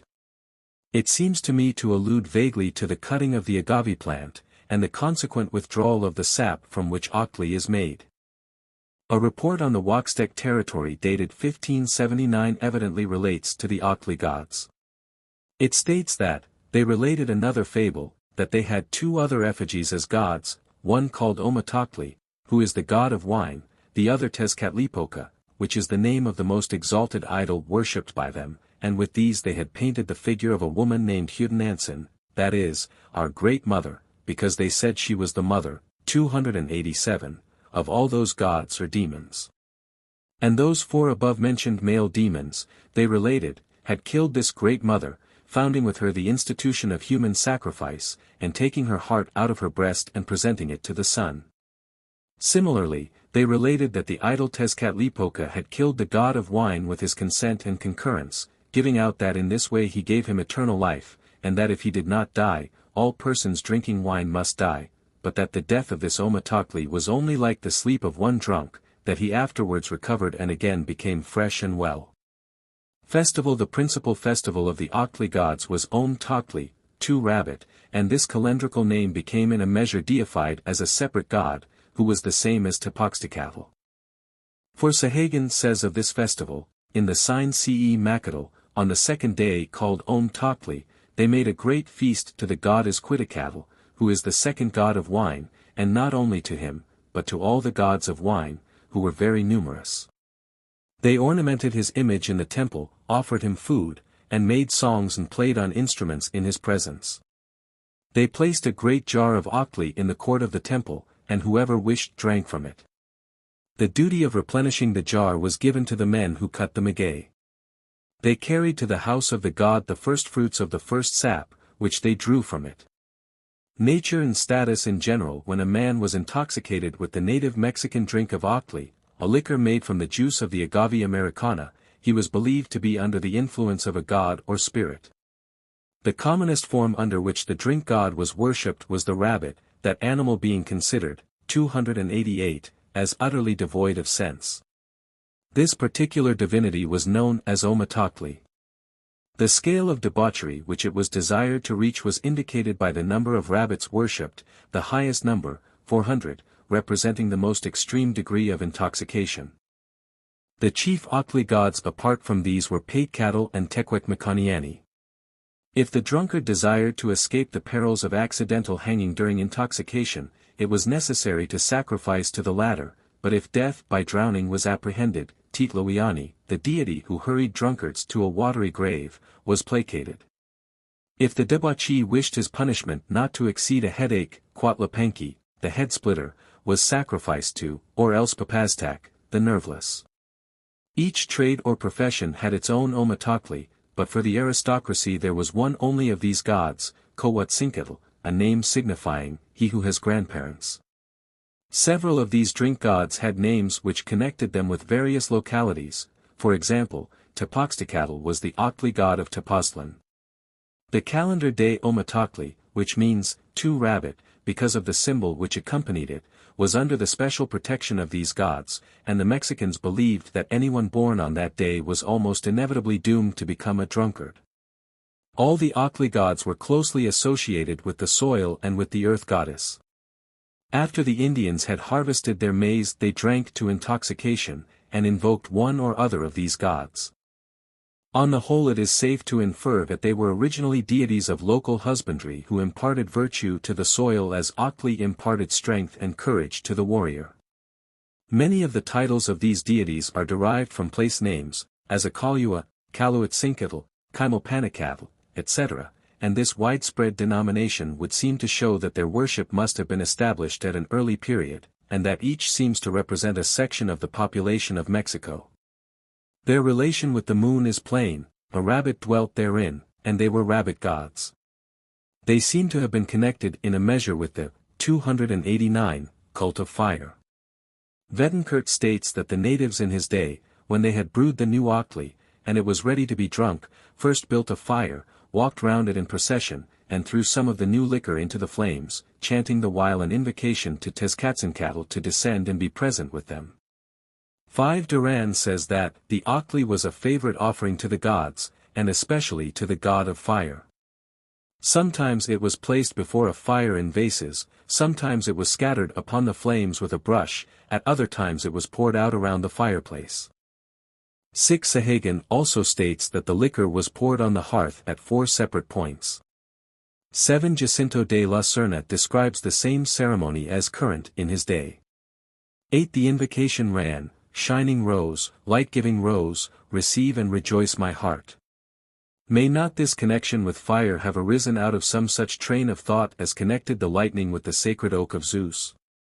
In his Ascent of Olympus, Dr. Rendell Harris has shown that the oak was regarded as the animistic repository of the thunder, and therefore of the heavenly fire. May not the ubiquitous and overshadowing maguey plant, from which the Ochtli sap was taken, have had a like significance for the Mexicans? The principal Ochtli gods may now be examined more particularly. Contents: Tezcatlincatl equals mirror covered with straw, area of worship, Shishimec territory. Relationship: husband of Quatlique. Aspect and insignia. A stone figure of this god from Tacubaya shows him in the recumbent position often observed in the statues of the Occli gods, and holding a large Occli jar on his stomach. A headdress resembling that of an Arab covers the head, and from underneath it descend the strands of what seems to, 290, be a wig. What appears to be a serpent motif, the ends of which are square in form, encircles the eyes almost like a pair of spectacles, and he wears the usual lunar nose plug of the Occli deities. An elaborate necklace, wristlets, and leg pieces of precious stones are worn, and the underside of the statue is incised to represent the ripples of water and is covered with representations of marine animals and shells. Myth. A passage in a report on the Waxtec territory, dated 1579, states that Tezcatlipoca was killed and revived by Tezcatlipoca, by which act the drunkard's sleep became harmless in the future for men. The passage runs, they related that the idol Tezcatlipoca had killed the god of wine with his consent and concurrence, giving out that in this way he gave him eternal life, and that if he did not die, all persons drinking wine must die, but that the death of this Omatokli was only like the sleep of one drunk, that he afterwards recovered and again became fresh and well. Festival's allusion is made to Vedenkert's mention of a special ceremony to Tezcatlipoca on the preceding page. Periesthood Sahagan says 9 that a priest called by the same name as the god was charged with the preparations for the festival of Tepalhuitl, in which 4 victims, one of whom bore the name of Mayaul, an Occli goddess, were slain. See Tlaloc, Festivals. Nature and status. Tezcatlipoca appears to have been the god of intoxication par excellence, father of the other Occli gods, to whom special invocation was made when the new liquor was brewed. 291, Contents, Tepoztecatl equals, he of the AXE, area of worship, Xiximec quarter of Amantlan, Mexico. Tepoztlan in Cuernavaca. Symbol, the copper axe.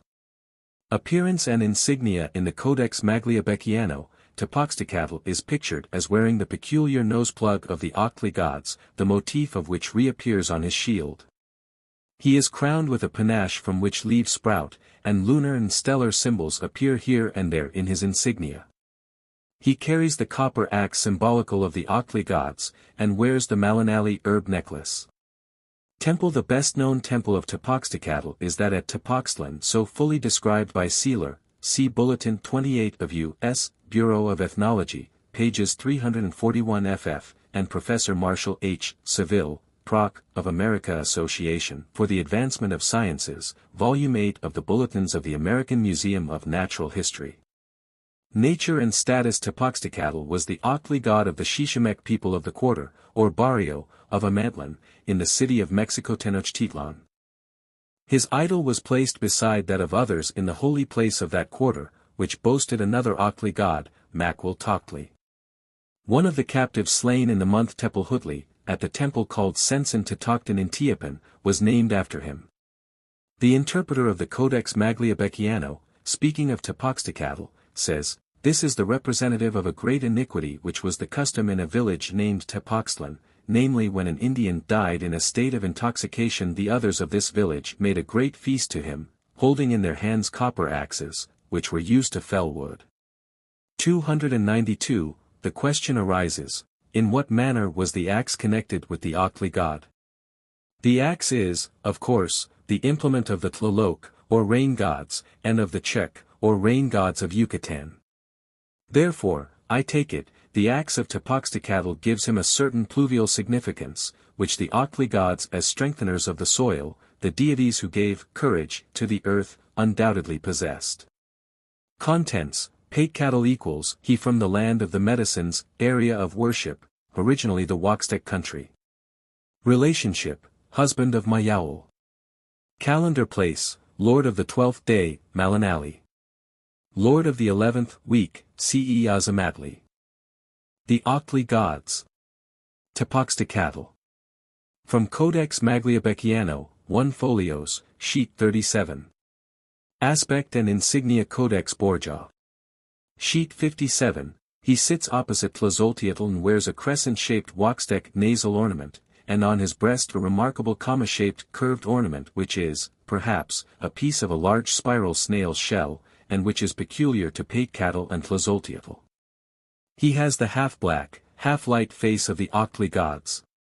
He wears Quetzalcoatl's fan-like nape adornment, the fillet of unspun cotton distinctive of Tlazolteotl, and an earplug of the same material. He holds a stone hatchet, which is the symbol and weapon of the Octli gods, painted blue to indicate nephrite or some such stone. Sheet 13, he wears a fillet which affects the form of the Mexican royal crown, consisting of white fur with an ape's head set on the frontal side, evidently a barbaric ornament peculiar to the district whence he came. Codex Federveri Mayor. Sheet 35, here he wears a wedge-shaped Wakstek cap, painted blue and red, and a disc-shaped shell on his breast. His earring is formed of a trapeze-anray motif, like those on the stone head of Coilzauqui. The ends of his loincloth are rounded like Quetzalcoatl's. Sheet 90, he wears a breast ornament consisting of a black, leaf-shaped, obsidian knife. 293, Auban Tonalamatl. He holds in his left hand some spikes of the agave leaf, and in his right hand Quetzalcoatl's throwing stick, which is involuted snail fashion at the end and painted with a stellar design. An eagle and jaguar stand before him holding paper flags, these symbols of the warrior signifying the courage-giving nature of Octli drink. They are in sacrificial array, with the sacrificial cord round their necks and the sacrificial flag in their claws. The half-night and half-day symbol is above them, signifying the time of the Octli orgies. Codex Magliabechiano. Instead of the stone axe he holds in his hand Quetzalcoatl's throwing stick, and also wears his shell breastplate. The Octli gods. Paitcatl with Octli emblems. From Codex Borbonicus, sheet 11. Myths. The interpreter of the Codex Vaticanus A says, Paitcatl was the husband of Mayagil, Mayaul, the woman with 400 breasts, who was metamorphosed into the maguey plant or vine, and was properly the root which they put into the water or wine which distills from the maguey in order to make it ferment. And the unhappy man to whose industry the art of making wine by causing fermentation by means of this root was due, was afterwards worshipped as a god. The interpreter of the Codex Tellurianorumensis states that, Paitcatl was the god of these 13 days, and of a kind of root which they put into wine, the opacli or peyote, since without this root no quantity of wine, no matter how much they drank, would produce intoxication. Paitcatl taught them the art of making wine, for wine was made according to his instructions, and as men when under the influence of wine are valiant, so they supposed that those who were born during this period would be courageous. They considered these 13 days all as fortunate, for Paitcatl, the god of wine, the husband of Mayaquil, who was otherwise called Sipaquatona, he who was saved from the deluge, ruled over them. They placed the eagle and the lion near him as a sign that their sons would be valiant men. 294, Nature and Status. Paitcatl was originally a Wakstek god. Tradition said that the tribal ancestor of this people was the first drunkard. In the Sahagan Ms. Paitcatl is called the finder of the stalks and roots of which Octli is made, that is those roots which were added to the Octli to enhance its intoxicating or narcotic strength. Motolinia states that those roots were called Octli or Octli medicine, and the interpreter of the Codex Magliabechiano confirms the passage, as do the interpreters of the Codex Vaticanus A and the Codex Tellurianorumensis. I fail to find corroboration elsewhere of the interpreter's statement that Paitcatl was saved from the deluge. He seems to me to bear a general resemblance to Apollo, as recently explained by Dr. Rendell Harris, 10 that is, he seems to have been named in accordance with some conception of him in which he was thought of as coming from a land of medicines, in his case the Wakstek country, which was also the Tlilan Tlapalan, the land of writing, or of civilization. The herbal conception of many Greek and other deities, that is, their actual development from plants, the evolution of the god from the medicinal herb, is now well authenticated, as can be seen from a perusal of Dr. Harris's remarkable work. Nor is the proven development of many deities from mineral substances any less remarkable. Contents: Mayuel equals, she of the maguey plant, minor names, Suquatli equals, one eagle. Sipactanal equals, Sipactli Sunday. Calendar place, ruler of the 8th day, Toctli, of the 8th week, CE Malinali. Symbols: the agave plant, the Ockley jug or vase. Compass direction: the lower region, or south. Relationship: one of the Ockley gods and the Tzitsamime, wife of Paitcatl. 295, Aspect and Insignia Codex Borgia. Sheet 12, she is painted yellow, the women's color, and is seen issuing from an agave plant. In sheet 16 she has the general aspect of Tlazolteotl, and her hair is bound up with a band of unspun cotton, a plug of which also hangs from her ear. About the mouth she is painted with black rubber, and as a nasal ornament wears the golden crescent. Her face is white, and her tippet and skirt are painted in the semblance of water, and both garments have a fringe of snail shells. She suckles a fish. Sheet 68, in this place she is represented as ruler of the 8th week. She has a two-colored face painting, the upper half yellow, and the lower green or blue. The Ockley color is represented in her garments, which are white. In the pictures of the Borgia group generally she is shown wearing the blue indented noseplate which is assigned to Xochiquetzal. In Codex Borgia generally she wears as a back device a quemetal after the style of Tlaloc, but colored white and blue or green. On her flame-colored locks she sometimes wears a jeweled chain with a conventional bird's head decorating the front of it, while the feather tuft on her head resembles that worn by the sun god in Codex Borgia, sheet 15, and is intended to symbolize the fiery nature of the Ockley liquor. Auban Tonalimatl. Sheet 8, she is painted the color of the maize goddess and her maidens, red.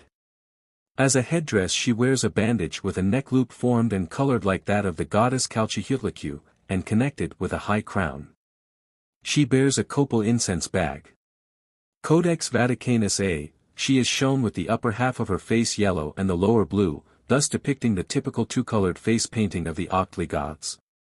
On her head she wears the characteristic Ockley god's headdress, also worn by Tlaloc, and holds a drinking vessel brimming with Ockley. Codex Borbonicus. Her face is blue with a few oblique lines after the style of the warrior's face paint. She wears as a headdress a bandage of unspun cotton, usually the characteristic of Tlazolteotl.